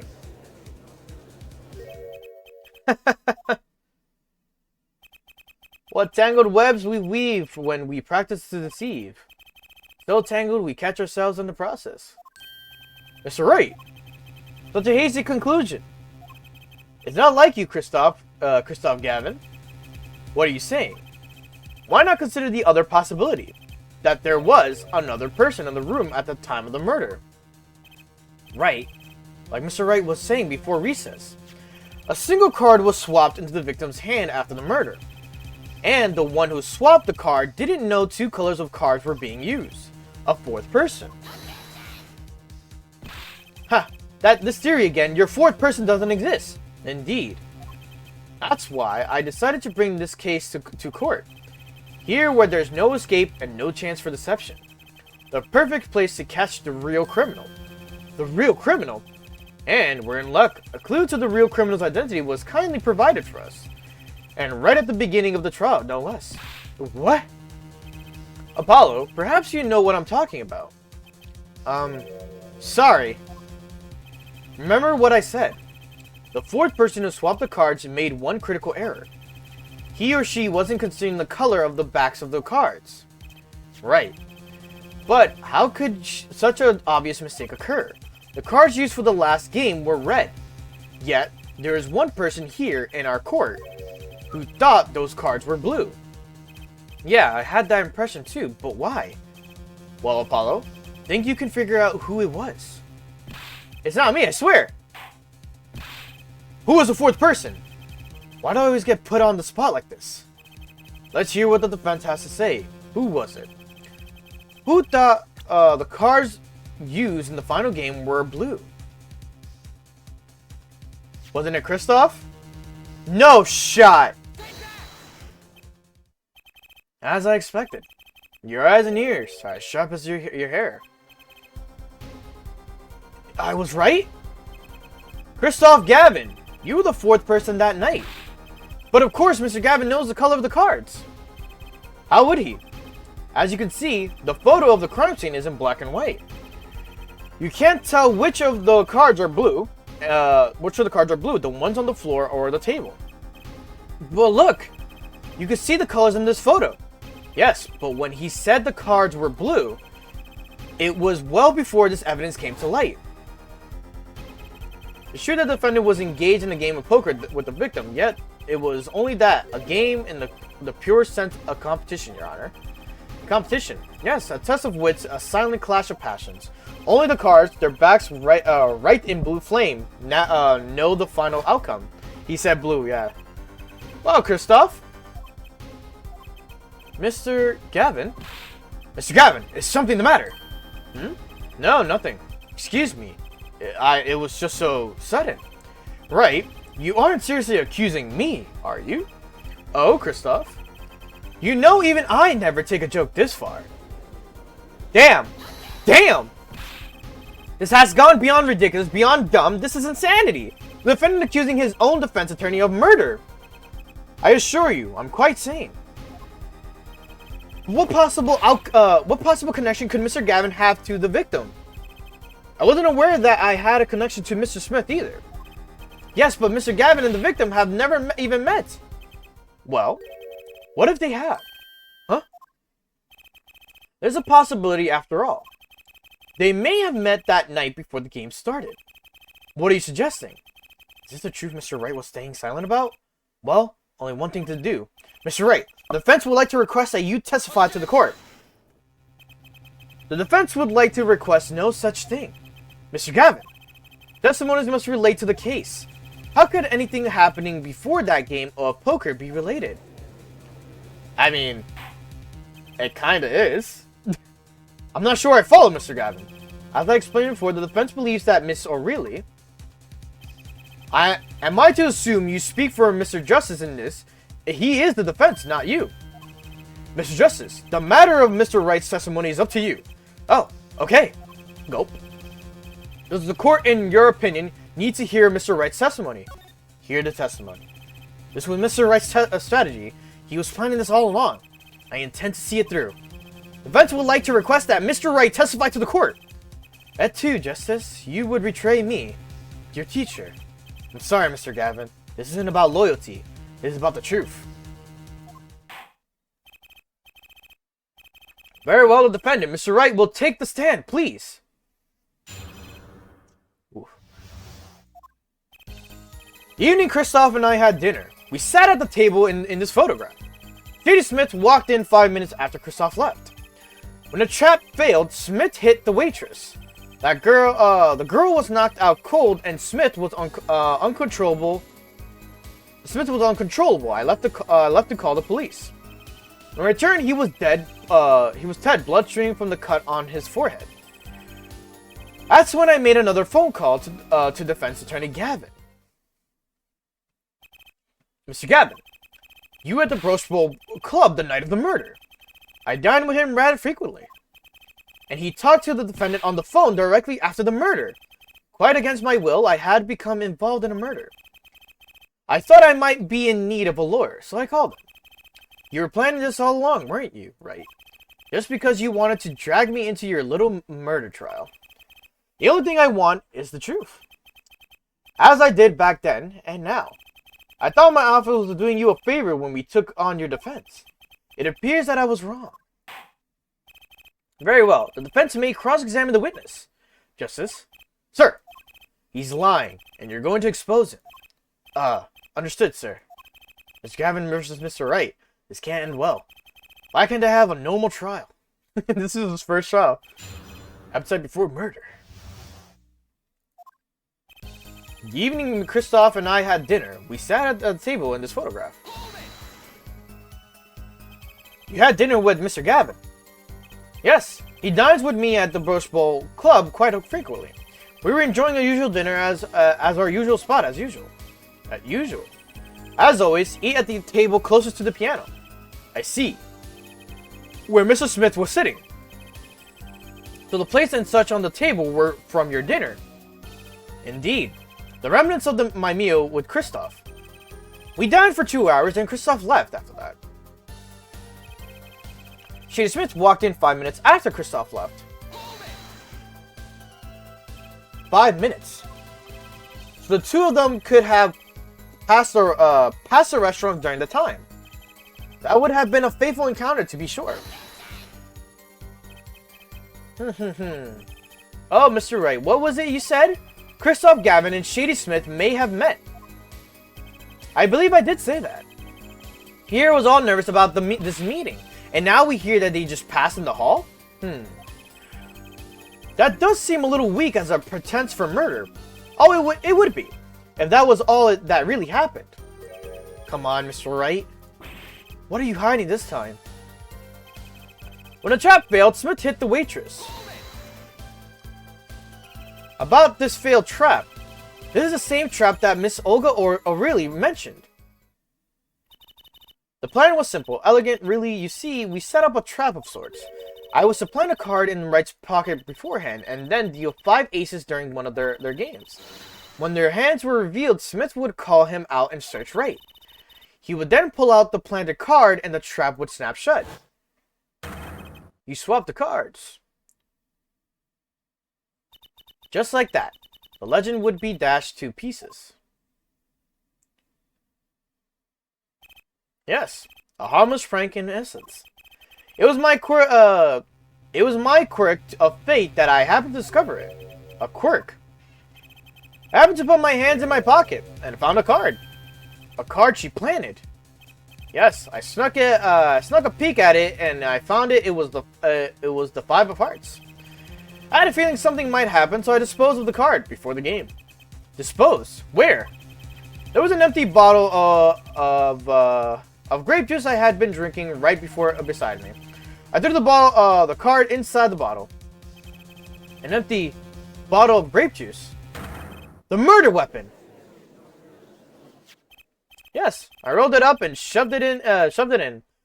The colored glass makes it hard to see. A battle of wits between the deceiver and the would-be deceived. That sounds like traffic drama.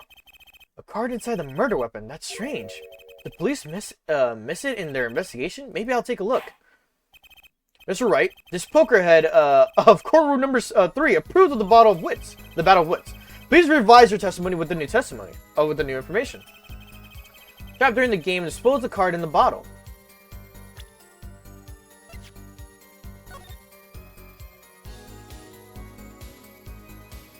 Oh, I can't do nothing with that right now, huh?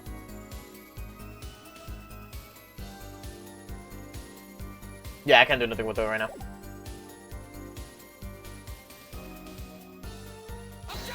Fuck.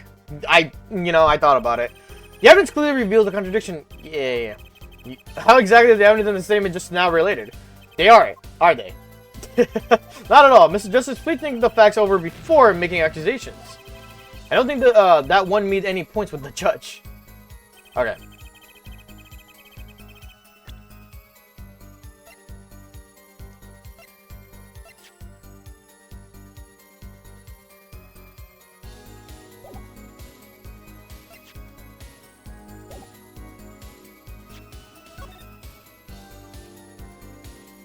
There's like OD bottles next time.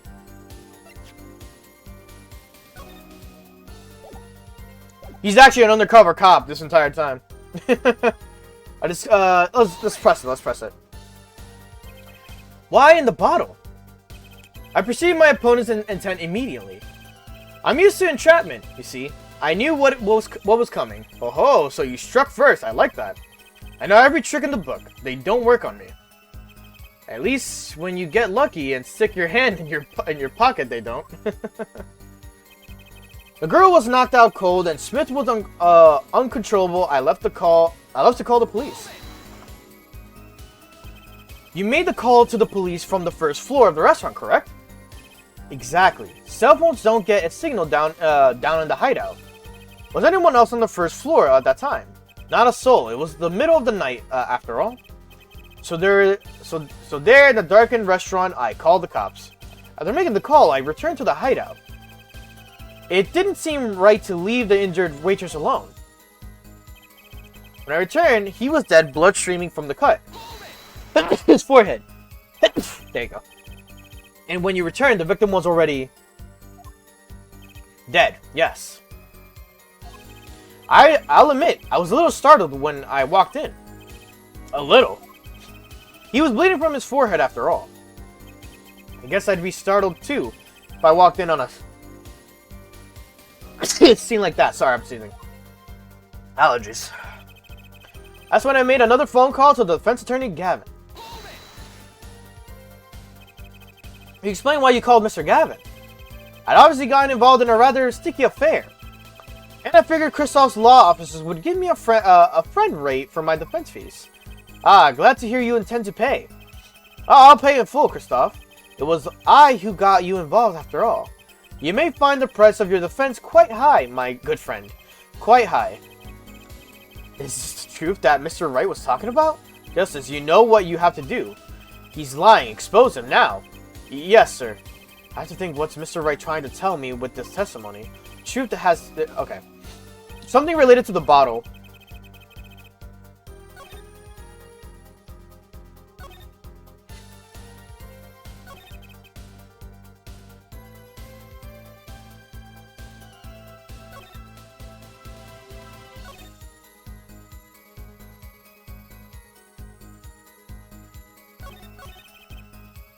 He has a different expression here.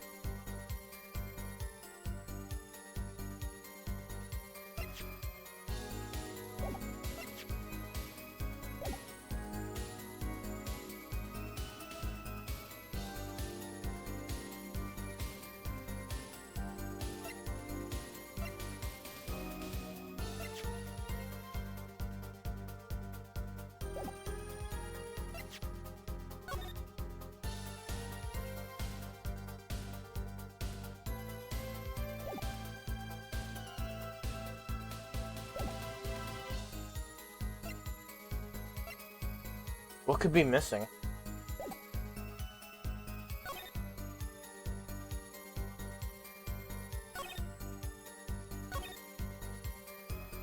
This is the statement we got. He explains to us that he learns every trick and then he figured out the trap.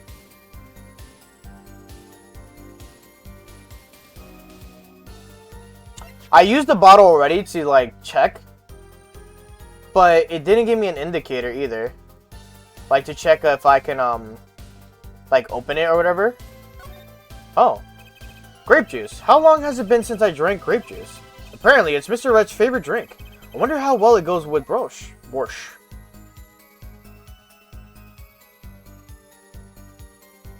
Oh. The bottle's completely empty.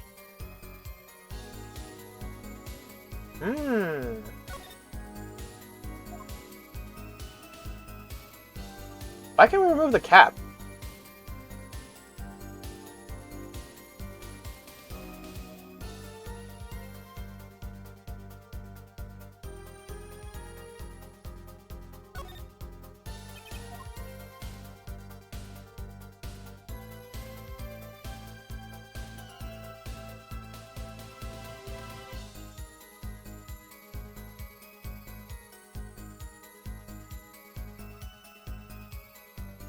There looks like there's something there. This little like line right here. I fucking did not mean to do that. But it just might be like the lighting.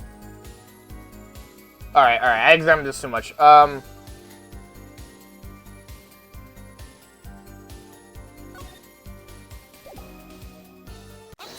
We had to check if the bottle was empty. Mr. Wright, if I may. Yes. I examined the bottle and I don't see any card in here. No. What, Mr. Wright, surely isn't all you have to say for yourself? I can't say that I know what happens to the card. I did put it in that bottle, however. Huh? Perhaps a fifth person came and took it out. Oh, and a sixth person could have... Alright, he has a vendetta against him right now with that shit. Mr. Gavin, Mr. Wright is your client. My apologies, Your Honor. I won't have you disparaging our investigation either. We looked inside that bottle, there was nothing. So what's going on? Is Mr. Wright hoodwinking us again? Or did the card just disappear? In any case, please continue the cross-examination. I am afraid decisive contradictions call for decisive evidence. Oh. Push him harder, justice break him. If it's just you and the witness in the ring, go for the knockout. Why do I get the feeling we're not on our client's side anymore?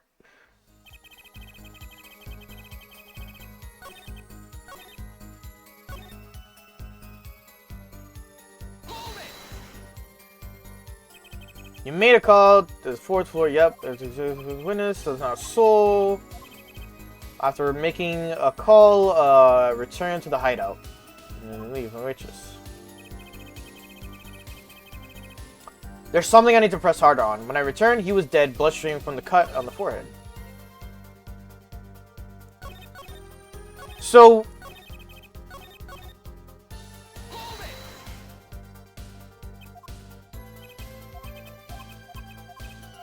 No, wait, yeah, we already pressed that. I was thinking of this one. Use entrapment, this whole thing. At least get. Okay, that wasn't it. There's something that's contradicting here. We know that the bottle was emptied out, right? Returned, he was dead, blood streaming from a cut on his forehead.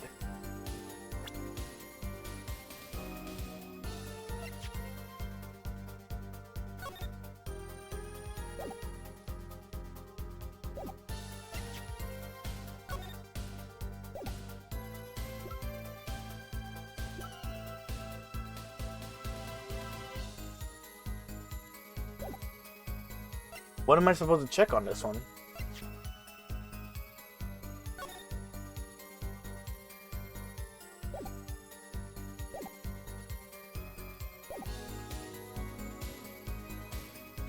Blood streaming from the forehead. Fuck!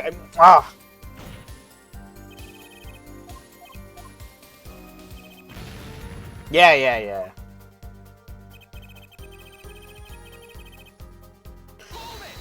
I need to press harder on something. And when you return, the victim was already dead. Yes. I'm sorry for... I guess I would be startled too.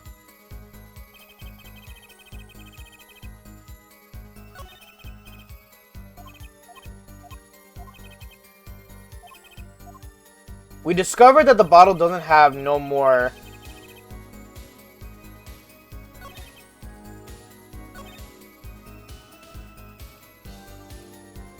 I discovered the trap during the game and disposed of the card in a bottle. Huh.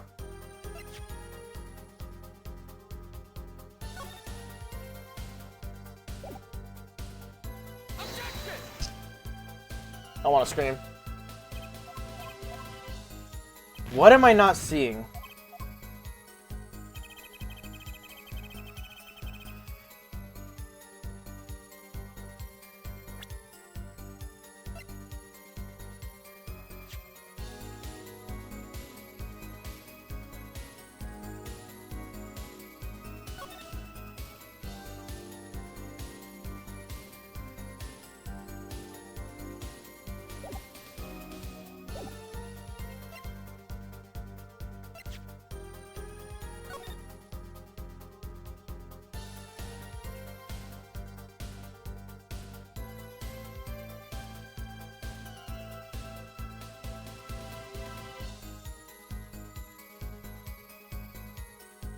What was the card he got?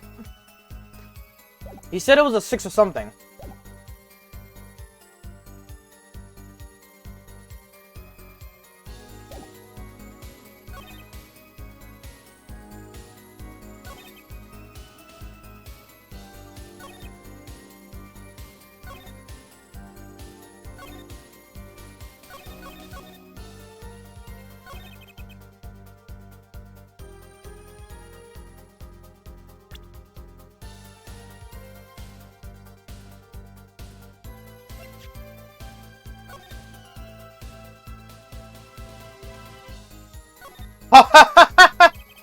Oh, the batteries are held in a piece of tape. He should just buy a new one. Maybe he can't afford it, or he just doesn't care. There's nothing crazy with this, right? Not like a secret.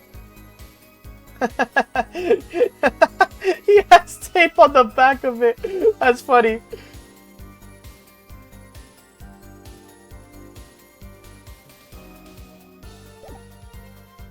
My man just said, you know, I don't care. My phone's good. It still works.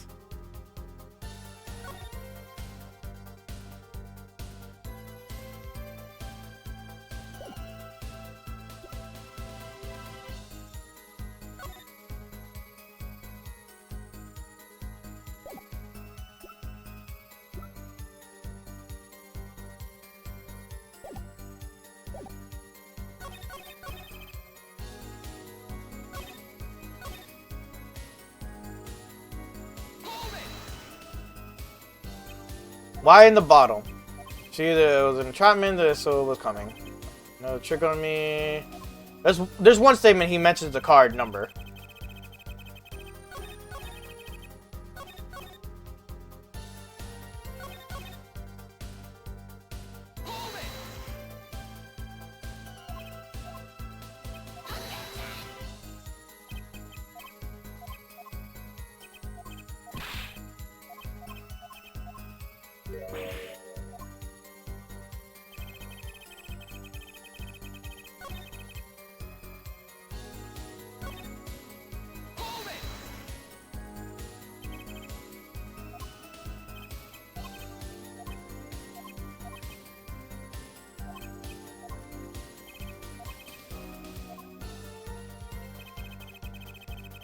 I like literally pressed him on everything so far. How do I do that ability, bro? Girl was knocked out cold, and Smith was uncontrollable. I left to call.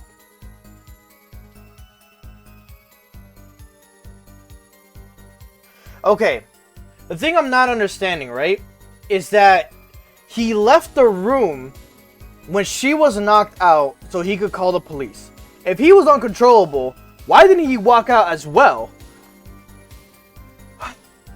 Confusing, man.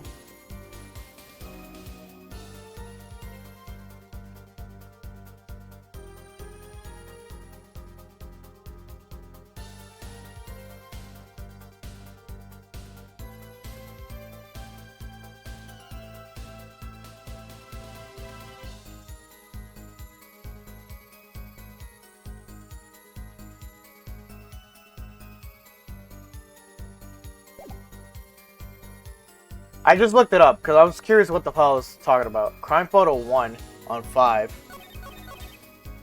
2, 3, 4, 5. Crime photo 1, where is it? This one. Is it the hat? Fucking A. Mr. Wright, if I may. Yes. Take a look at this photograph. Take a look at this photograph on the crime scene. See the victim here? He's wearing a hat. I wouldn't think you could see blood on his forehead. Good point. Justice. Next time you point out an inconsistency, put a little more oomph into it. Mr. Wright, can you explain this to the court? Ah, I forgot to mention something. I was the one who put that hat on his head. Huh? You? You put the hat on the dead man's head? He wore it through our entire poker game. After calling the police, when I returned to the scene, his head was a full view, shining bright just like in this photograph. And I picked his hat up off the floor, and put it on his head. Why do you do a thing like that? All I can say is, I'm sorry. But that's the only thing I touched at the crime scene. So Miss O'Reilly didn't see it. It being the victim's, his head. I think not. She was out cold. I believe I was the only one who witnessed his head. Ah, here we go again. Mr. Gavin? Pardon. It just seems that our client is determined to lie his way through this case. Hey, he's still our client, isn't he? I believe that's enough of that. Mr. Gavin, the witness's testimony is more like a travesty. It's riddled with lies.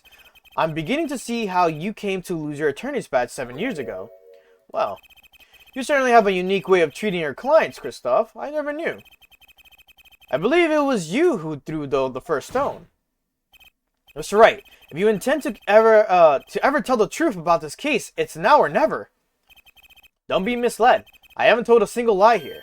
Huh? When I noticed a trap, I put the card in the bottle to dispose of it. And when I put the hat on the victim's head, let's just say I had a reason for doing that as well. A reason? That reason is right here. Your cell phone? That night. Recall that I spoke with defense attorney Gavin after calling the police. Just in case, I recorded our conversation. What's this? Now that we're all here, I see no reason why I shouldn't play it back for the court. He's such a con man. Christoph, I seem to be in a bit of trouble. What's this? Game not going well? Something like that. That gentleman who challenged you, he turned out to be good. He turned out to be dead. Someone hit him hard. You mean someone cracked the flawless... You mean someone cracked that flawless bone china plate?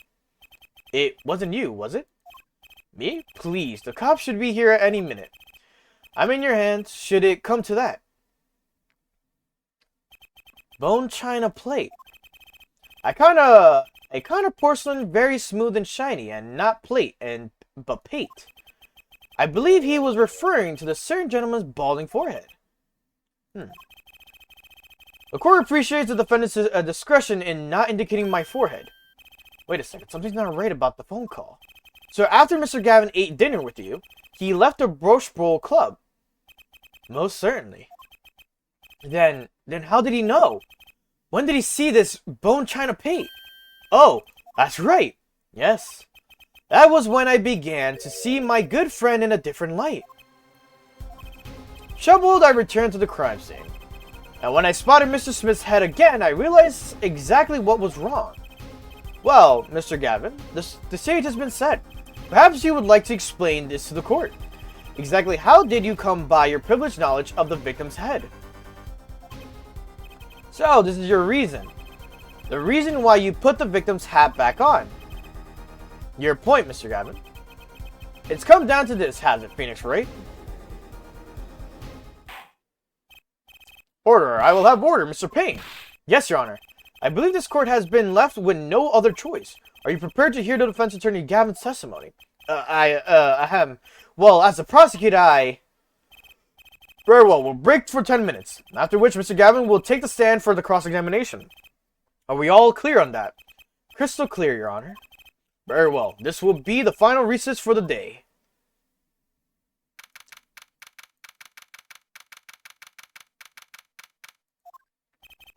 Mr. Gavin and Mr. Wright are both in the judge's chambers. Who'd have thought they would turn out like this? May I? Huh? What? Hello, sir. Please pick a card. Oh, what's this? What's all this all of a sudden? Is this one okay? Excellent. I have a message for you. The last hand is about to be played. You'll have a trump card to make it. A trump card? A card you have chosen is magical. Use it wisely, and the game is yours. That's all. An ace. Where do I remember that card from? Mr. Smith's hand has 3 aces, and Mr. Wright's too. It is 5 aces in all. It is true. I have seen it. The 5th ace. There was cheating. I swear to you. The missing 5th ace. Wait, this blotch of red. Is this blood? You have your trump card. Now it's up to you to cut the deck and draw the truth. My father's fate is in your hands. I know you can do it.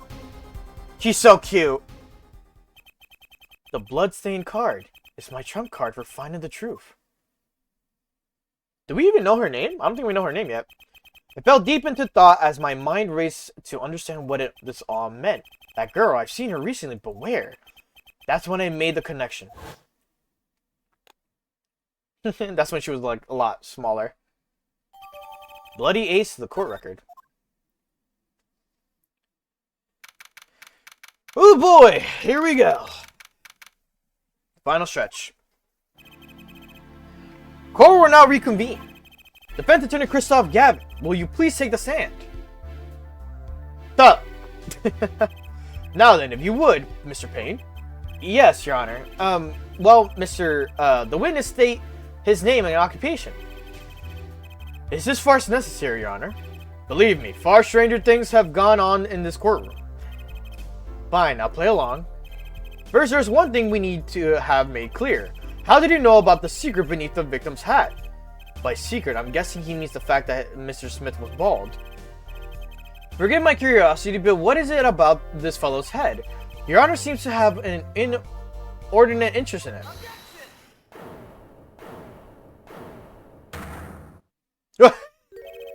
I couldn't call it an...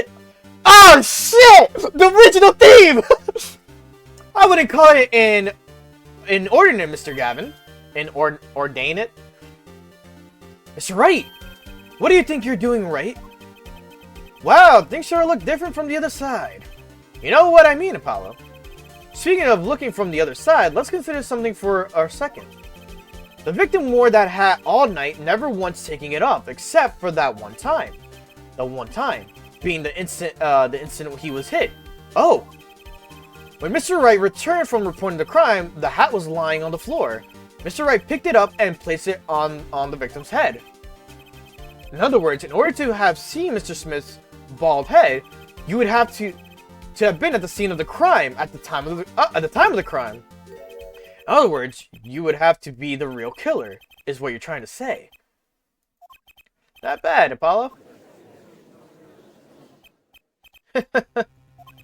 Mr. Gavin, I'm afraid that I haven't been entirely honest with the court. What? Oh, I assure you, I had the noblest of intentions. I did it all to protect my client, Mr. Wright. Yet, I'm afraid in the current situation, I see little reason to hide anything. Very well, allow me to tell you the truth of what happened that night. Finally, you may begin your testimony. Tell us, how are you involved in the events of the fateful night?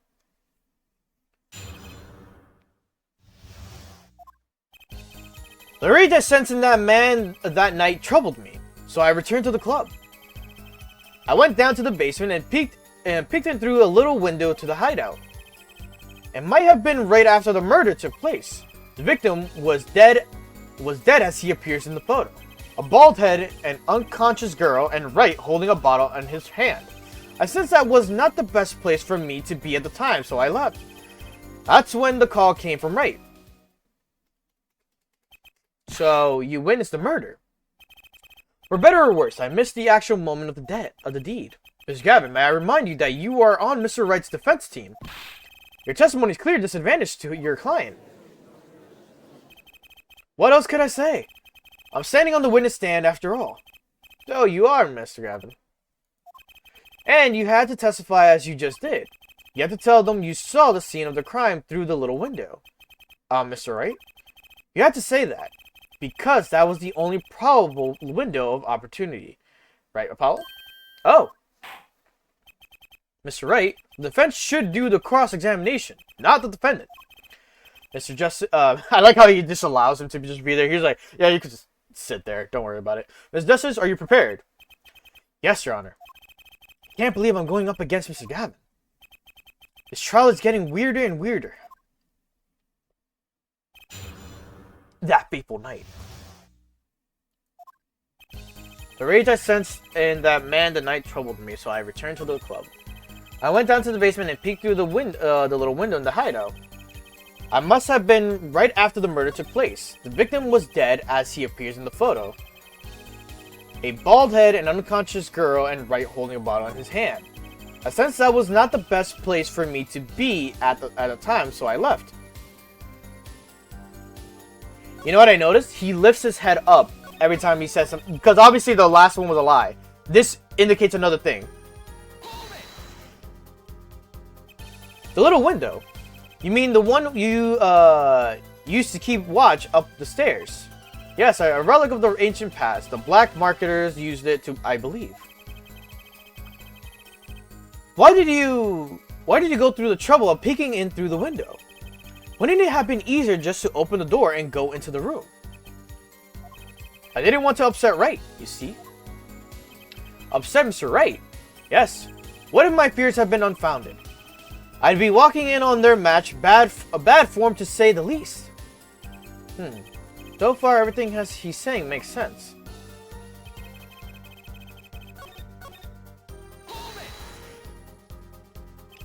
Those were the only three at the scene of the crime.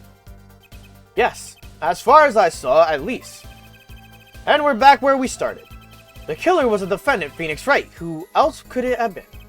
But why didn't you talk to the police? 2 reasons. First, I didn't actually witness the very moment of the crime. Second, my office was asked to defend Wright. Even after seeing what I had seen, I wouldn't abandon my friend. There must have been someone else there at the moment of the crime. Justice, I just said I saw no one, not a soul. But that goes against what Mr. Wright said. Ah yes, the mysterious 4th person. I mean, he technically is the 4th person. Who would conveniently be the real killer, I suppose. Yeah, see, we agree, Mr. Gavin. Let me pose a question then. Tell me, what possible reason did the real killer have to swap cards in the victim's hand? Perhaps you could show us a reason why such a thing would be necessary. How can I show something I can't find myself? Remember, Apollo, the card that was swapped out was the 5th ace. A 5th ace, right. Well, Mr. Justice, the question of why the killer would swap out a card has been raised. Can you point the reason to it? Show evidence. It's now or never. The defense would like to present evidence to the court. Evidence showing the reason why the card was swapped out. Then go ahead and point out your reason, Mr. Justice. Why did the killer take the 5th ace? Oh, meant to. My reason is, this. Is that an ace? Why, it's got blood on it! Right next to the spade! What? This is insane. Why wasn't I told about this? Why? Could this be the missing 5th ace? I recently just uncovered it. No one gave it to me. But the police. And they're just like, you just contradicted yourself. Inconceivable. How could you? What are you doing with that card? Well, that's the thing. Why is Mr. Gavin so upset? It's just a fishy card from some fishy girl. Oh, that card. It's mine. That is, I picked it up at the Broach Bowl Club the night after the murder had occurred. I gave it to my daughter. Cards are her stock and trade, after all. No. Impossible. Unacceptable. The court can't accept this evidence. It's fraud. A fraud? How can you be so sure? What? I would think that the only person who could claim it as was a fraud would be the one who took the real card from the crime scene, the real killer. Allow me to elaborate. What if this trace of blood was the reason? The reason for for the killer to take the card from the scene of the crime. Where are you going with this? Take another look at this photo. At the photo and at the victim's head. At the moment of the crime, his hat fell to the floor, and a trickle of blood ran from his forehead down to the back of his head. Okay, so that is the blood. The line that he has. Couldn't a drop of that blood have fallen on one of the cards, I suppose? The killer then took the card to hide the blood. Regardless, that evidence is not permissible. Oh? Right? Regardless of how you wasted the last 7 years you used to be a lawyer, you know what a serious crime is to conceal evidence. Oh? We can discuss the finer points of our legal system later. What's important now is that I've answered your question. What are you talking about? You wanted to know why the killer would have taken the card from the crime scene. And now I've told you. That one drop of blood would have been decisive evidence you see. This is baseless conjecture. Baseless! Oh! The point! Oh! It's the point! Oh, I assure you, it's quite based. He used the word based. What? It's amazing, really. He used the word based! How a single drop of blood on a single card can lead us to the truth. It's quite simple. Well, Apollo? Yes. Try picturing the scene of the crime. Try picturing this, okay. In your head. Ooh. 3D. We're going crazy with the antics. The murder took place in the hideout. The body of the luckless victim was found at the poker table. And before the killer swapped the card out, there was a single card with a drop of blood on it in the victim's hand. Given this, there is one decisive problem with the scene. Well, what is it? Let's keep it simple, shall we? Given that there was a drop of blood on the card, whose position in this diagram doesn't fit? The victims, the killers, the witness, the second witness. Whose position doesn't fit with the bloody card? The victim. Well, isn't it the victim's position that's the problem? I don't follow your logic. How so, Mr. Justice? Well, look at the victim. The victim was struck on the head, sending him back to his chair. You think any blood would fall behind the body, not onto the table in front of him. Ah. Take a look at the photo again. If he bled in this position, the blood would fall on the floor, not on the cards. Why, that's right. So, what does this mean? Incidentally, we were sitting in swivel chairs. Swivel chairs? Oh man. Apollo, try turning the chair around. Huh. The chair was facing the other way. It would have to be. So we have to assume that at the time of the murder, the victim's chair was facing away from the table. When Mr. Wright returned from the police, which way was the chair facing? When it came back to the room, the body was facing as seen in this photo. That would mean the killer turned the chair back around. Let's take the next step. Look at the diagram once more. We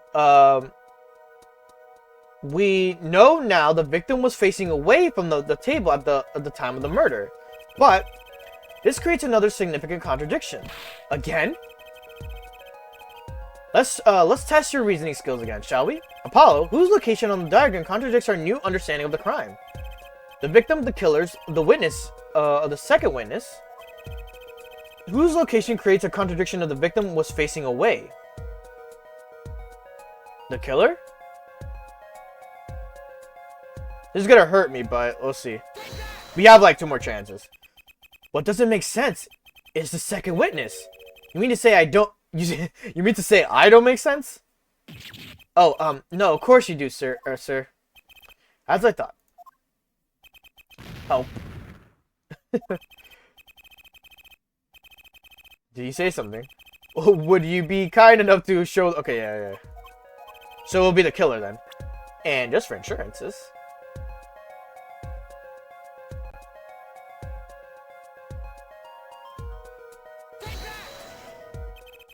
The victim was struck from the front, correct?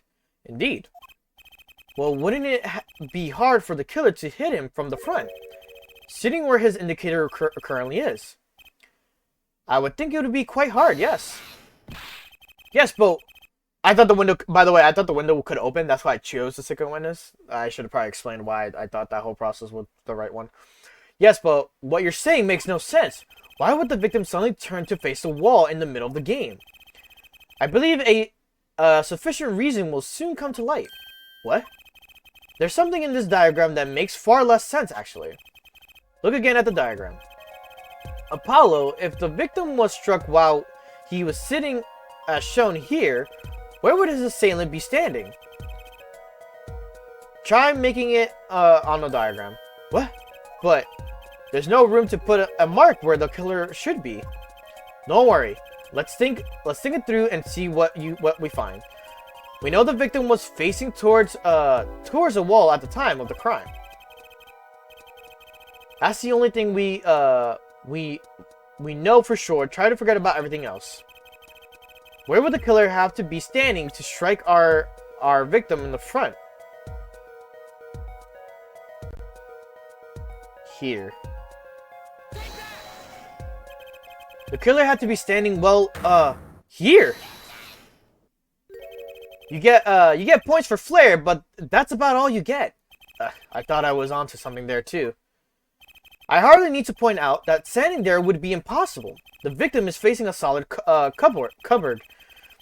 Or are you claiming that the killer climbed the cupboard and hit him from above? It's simple logic, really. If this was the only place the killer could have been standing, then that means that at the very moment of the crime... Wait, I know. At the moment of the crime, the cupboard wasn't there. What's this now? I mean, that's the only explanation, right, Mr. Gavin? Your Honor, I have a suggestion for the defense. We should arrange to examine the cupboard in the hideout immediately. Bailiff, send a team to the crime scene immediately. Have them try to move the cupboard. And Your Honor, what? There's one more thing your men should look for. Please give this to the bailiff. Yes. I see. You do belong in the courtroom after all, Mr. Wright. I do my best. That man knows what he's doing. I just want to know what happened 7 years ago. Let's forge ahead here while we wait. Look at the diagram once again. It's been changed. If the killer was standing here at the time of the crime, then this cupboard wasn't here, which means... Apollo, try moving the cupboard. Thank you. As you can see, the cupboard was the problem. At the same time of the murder, it has to have been as shown here.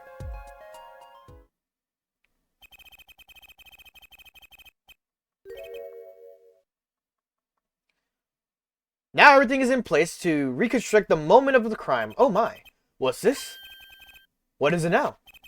Look at the diagram of the crime scene once more. It appears we found yet another contradiction.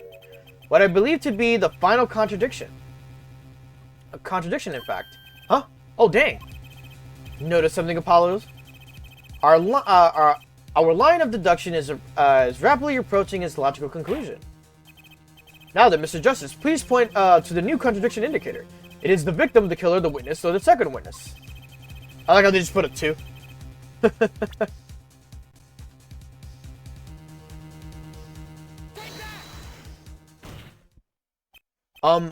About the cupboard. Are we all okay with assuming it was moved? Sure, why not? Well, if it was, something really doesn't fit. The cupboard should completely cover up the window to the stairs. That's right. Someone standing outside wouldn't be able to see in. Someone like Mr. Gavin. What did you say? Oh. Is the coolest defense in the West losing his cool? Don't expect me to play along with your little game, right? It's only a game until someone gets killed, Mr. Gavin. And someone was, while the window to the room was blocked by the cupboard. So, Mr. Gavin, perhaps you'd like to explain to the court exactly where did you witness the crime scene from? Excuse me, Your Honor. Order. This is a court of law and I will have an order. We just now received word from our investigation team of the Brush Bowl Club. They've examined the cupboard in the hideout, Your Honor. Oh, and what did they find? Well, Your Honor, it turns out there is a secret passage behind it. What? Ah, yes, I believe I mentioned something of the sort before. This is one of the tricks to the room many of our regulars know about. I do remember him saying something about that, now that he mentions it. A secret passage is a handy thing to have when you're engaged in illegal going-ons. Never know when you might need to duck away from the eyes of the law. So the room has a secret passage. Where does it go? The other side connects to the restaurant above. The underground bosses could get away from the cops. And enjoy a cold bowl of broche, no doubt. Just like our killer.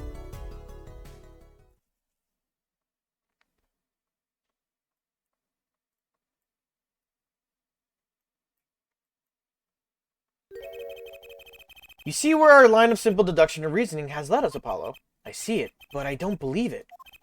That girl wasn't kidding when she said I needed this trump card for the last hand. At the time of the murder, the window was blocked and the victim's hat was only off his head for a few minutes between Mr. Smith's murder and Mr. Wright's return from calling the cops. In other words, the only place anyone could have seen the victim's bald head was from inside the hideout.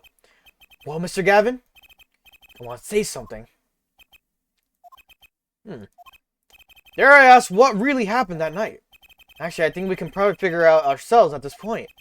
That night, for whatever reason, our killer had a date with Mr. Smith, a date with destiny.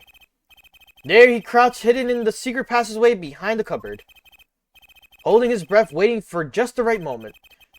Then the chance came and he took it.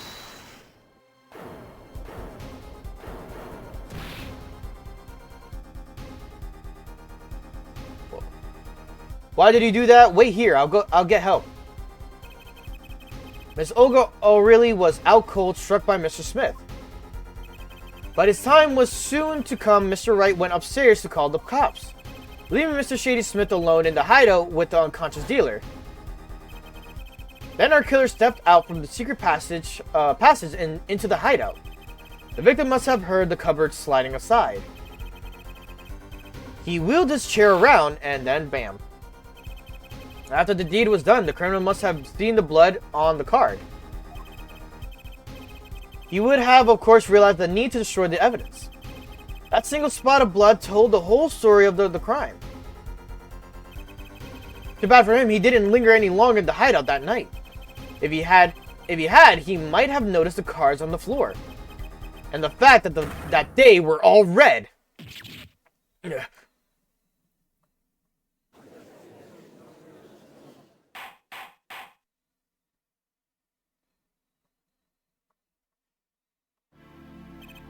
Well, it seems this trial has taken yet another turn.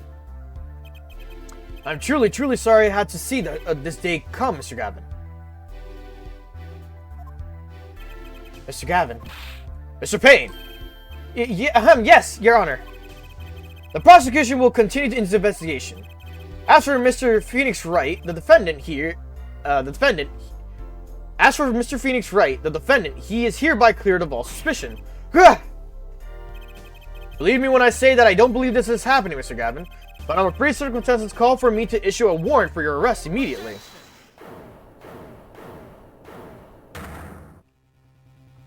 Oh, no need to apologize. I rather enjoyed it myself. It's not every day you get to witness a legendary attorney's dirty tactics firsthand. Your point, Mr. Gavin. Frankly, Your Honor, I'm shocked that a person of your caliber would be taken in by such a low-grade parlor trick. Excuse me. The defendant is cleared of all suspicion. This is hardly the time for jokes, Your Honor. Mr. Wright hasn't proven anyone's guilt or innocence here. What he has done is use illegal evidence to put the blame on someone else. And not just anyone else, but me, his own defense attorney. Illegal evidence? Let me ask you, Mr. Gavin. Is there still any reason at present to suspect me of wrongdoing? Of course. This bottle, for instance. The bottle of grape juice Mr. Wright was drinking. How do you intend to explain away the fingerprints in the murder on the murder weapon, and not just any fingerprints? Am I right, Mr. Payne? Actually, yes. The fingerprints on the bottle were upside down. I seem to recall this being an issue earlier. A court, in this case, demand an explanation. I can think of only one reason why one would hold a bottle upside down, and that is to hit someone with a... I don't know what's wrong with me. And that is to hit someone with the bottom of the bottle. Well, Your Honor. Ah, see how the fish squirms to the last. Well, Apollo? Yes. Your boss seems awfully concerned about this bottle still. But I'm sure you can come up with a suitable explanation, just like that. Yeah. Just like what? Why would anyone grab a bottle upside down, other than to...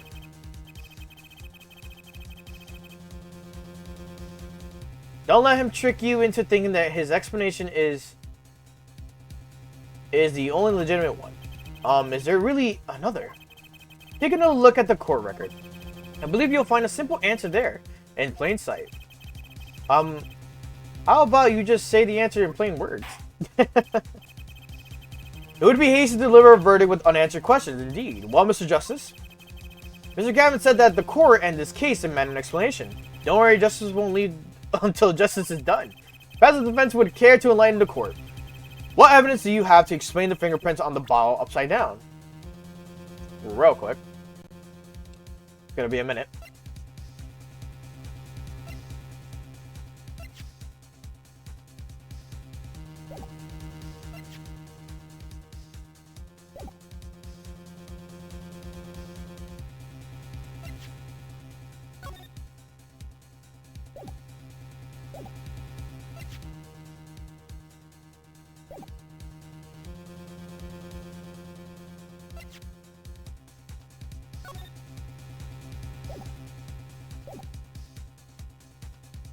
What is the reason the bottle would be upside down?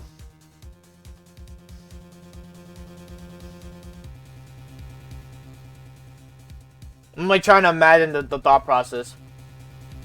Trying to imagine the thought process of how you hold the bottle upside down.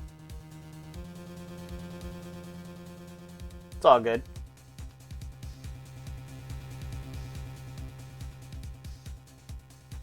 Oh. I realized I moved the chat, but yeah, I was meant to be up. Oh, I'm going up.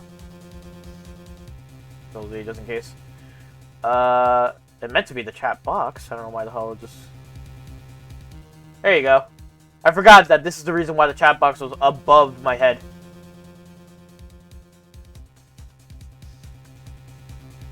What's good? Trying to figure this out. Why would the bottle be upside down?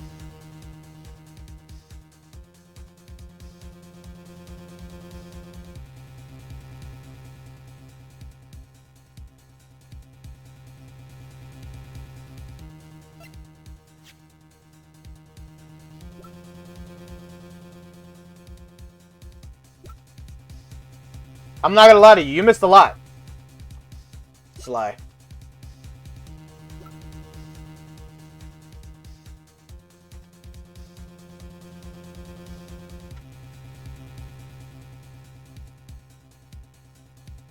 Sly, don't say cryptic shit.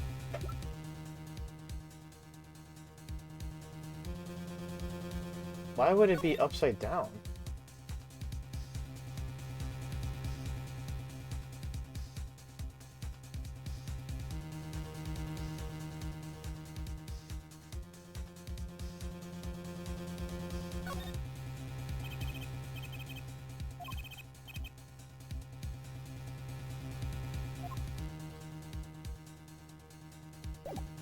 No, but why would Phoenix Wright? Why would the victim be holding it upside down? You haven't been here. Stop trying to guess. You don't know what has occurred. I don't know. Secretly look into the guide real quick. I want to see what the reason is. Olga's photo.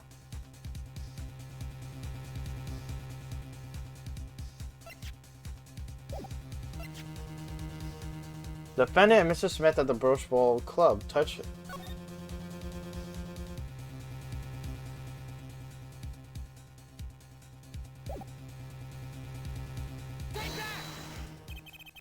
It's actually easy to show you than explain, Your Honor. Place the bottle on the floor next to your chair. Excuse me? On the floor? Yes. Now reach down and pick it up. Without getting out of your chair. Ah.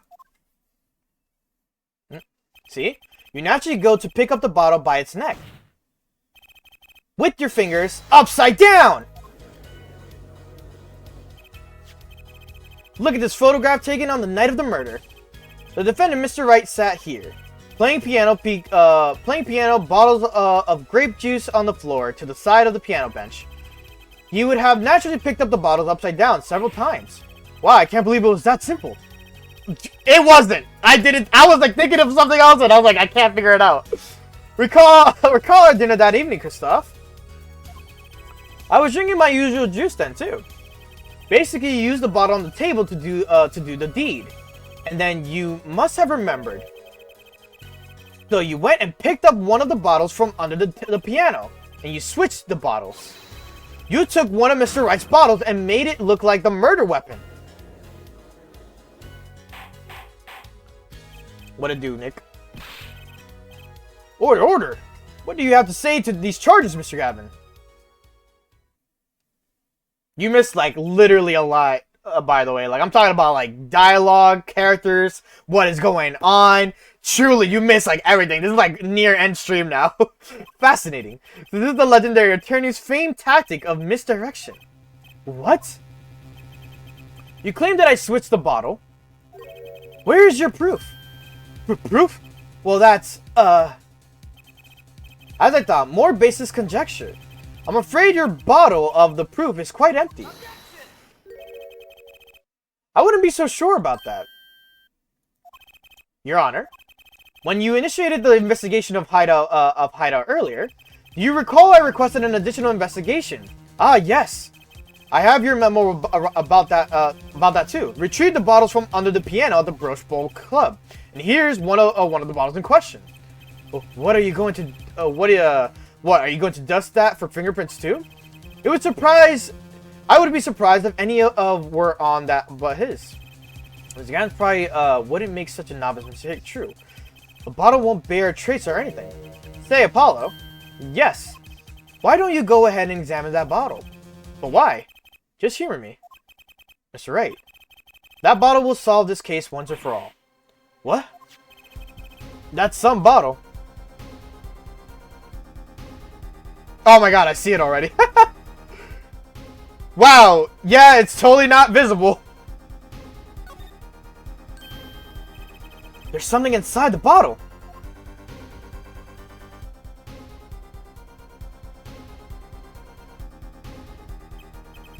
What's this? That card, it can't be. Recall that unpleasant woman's testimony for a moment. Miss Olga O'Reilly. Yes, our little swindling the vodka. At night, I planted the card like I was supposed to, and Wright lost the last hand just like he was supposed to, then Smith searched him. But the planted card was gone and the trap failed. Wait, this isn't... You're telling me that this is the planted card you disposed of? The one you mentioned in this place of testimony.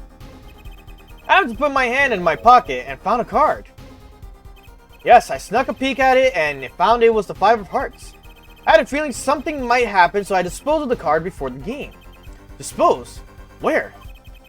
There was an empty bottle of grape juice I had been drinking right beside me. I threw the card inside the bottle. The Five of Hearts. This is the card. The bottles were swapped. And the only one who could have done that was the fourth person in the club that night. You, Mr. Christoph Gavin! Oh.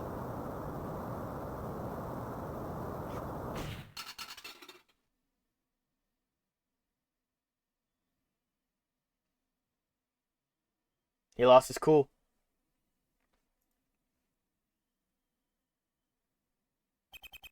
That is all.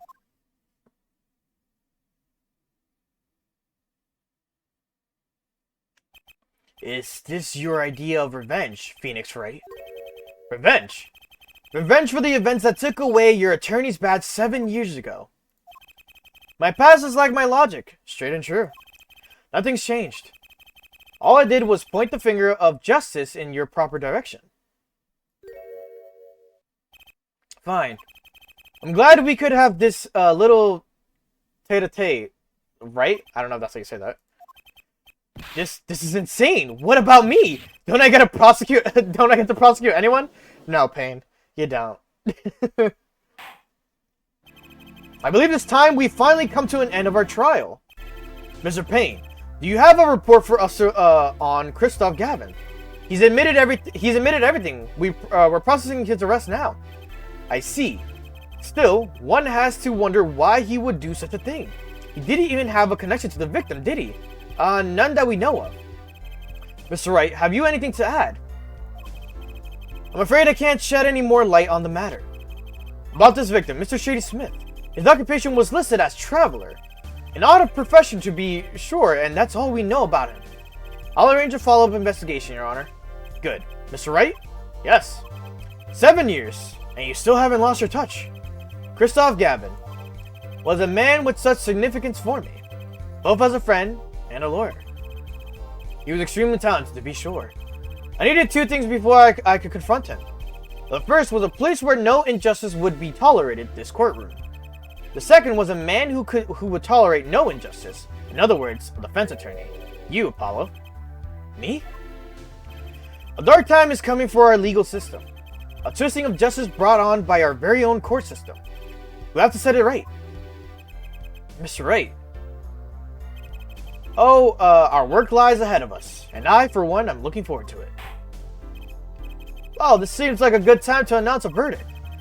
This court finds the defendant, Mr. Phoenix Wright, not guilty. Let's go! Court is adjourned.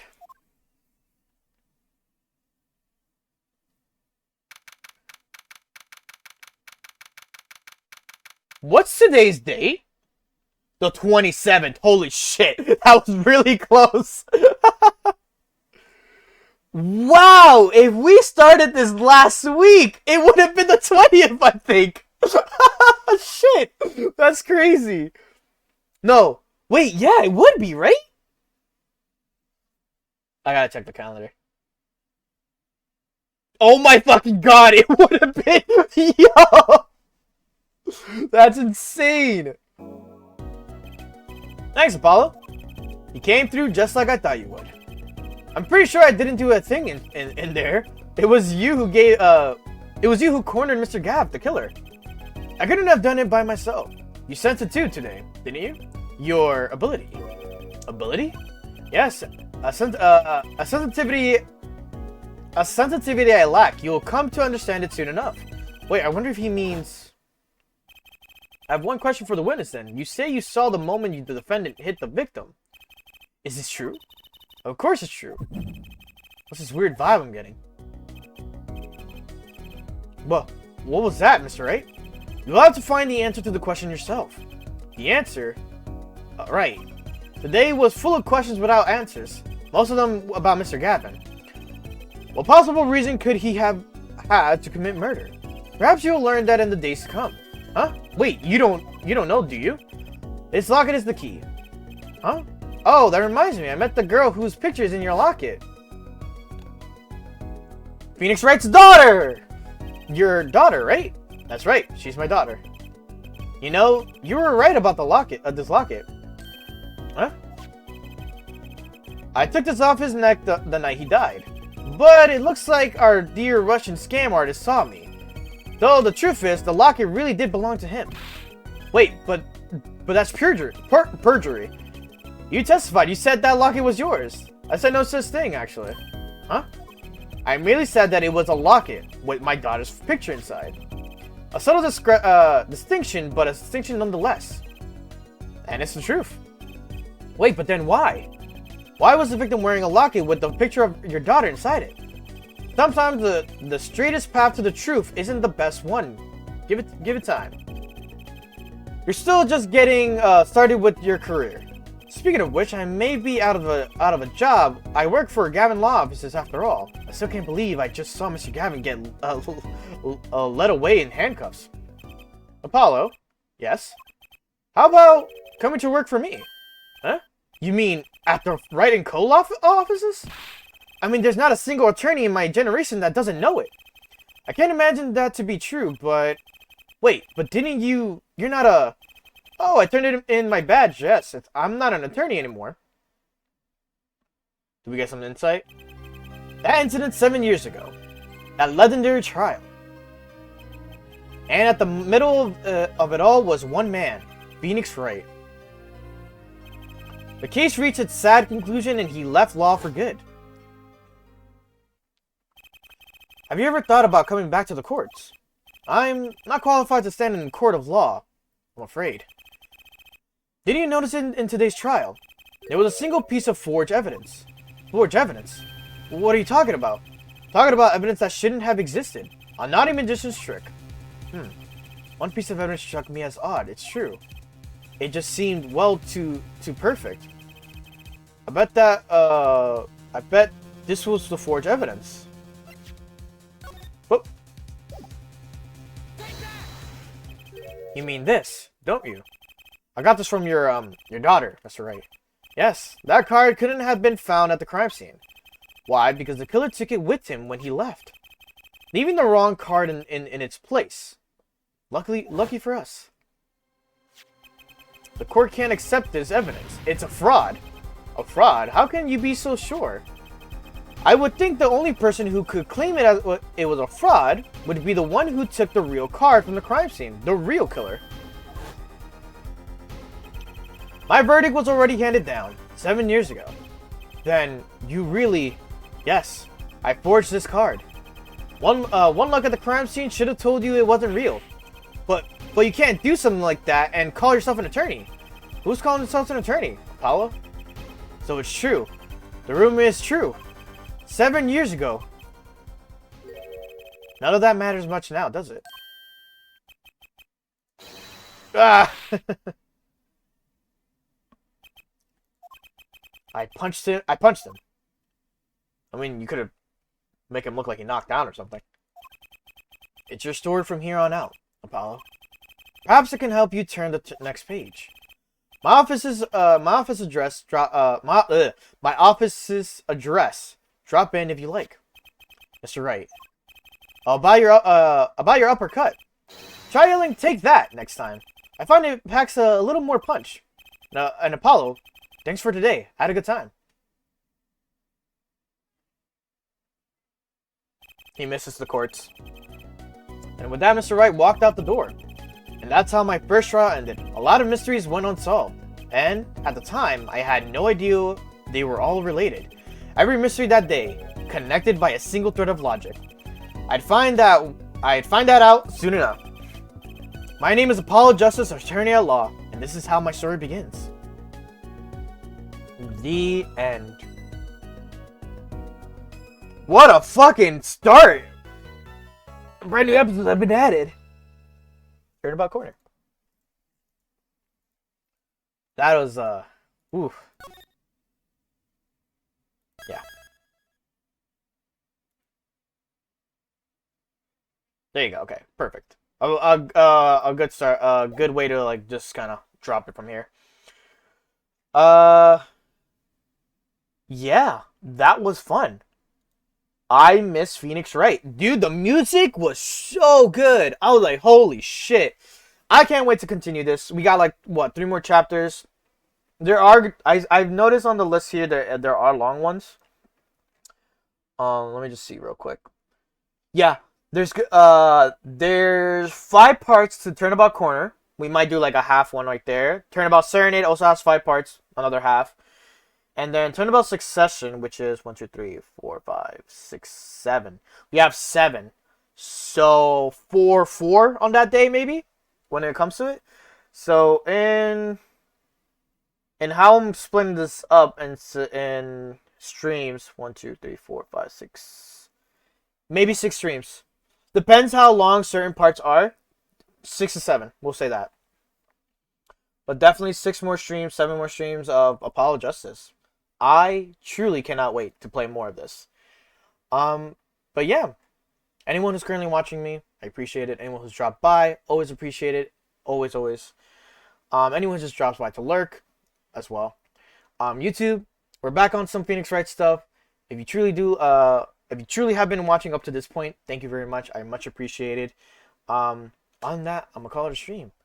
Bye, Johnny. I forgot how to do my closing. Now it's bye, Johnny. Bye, Johnny.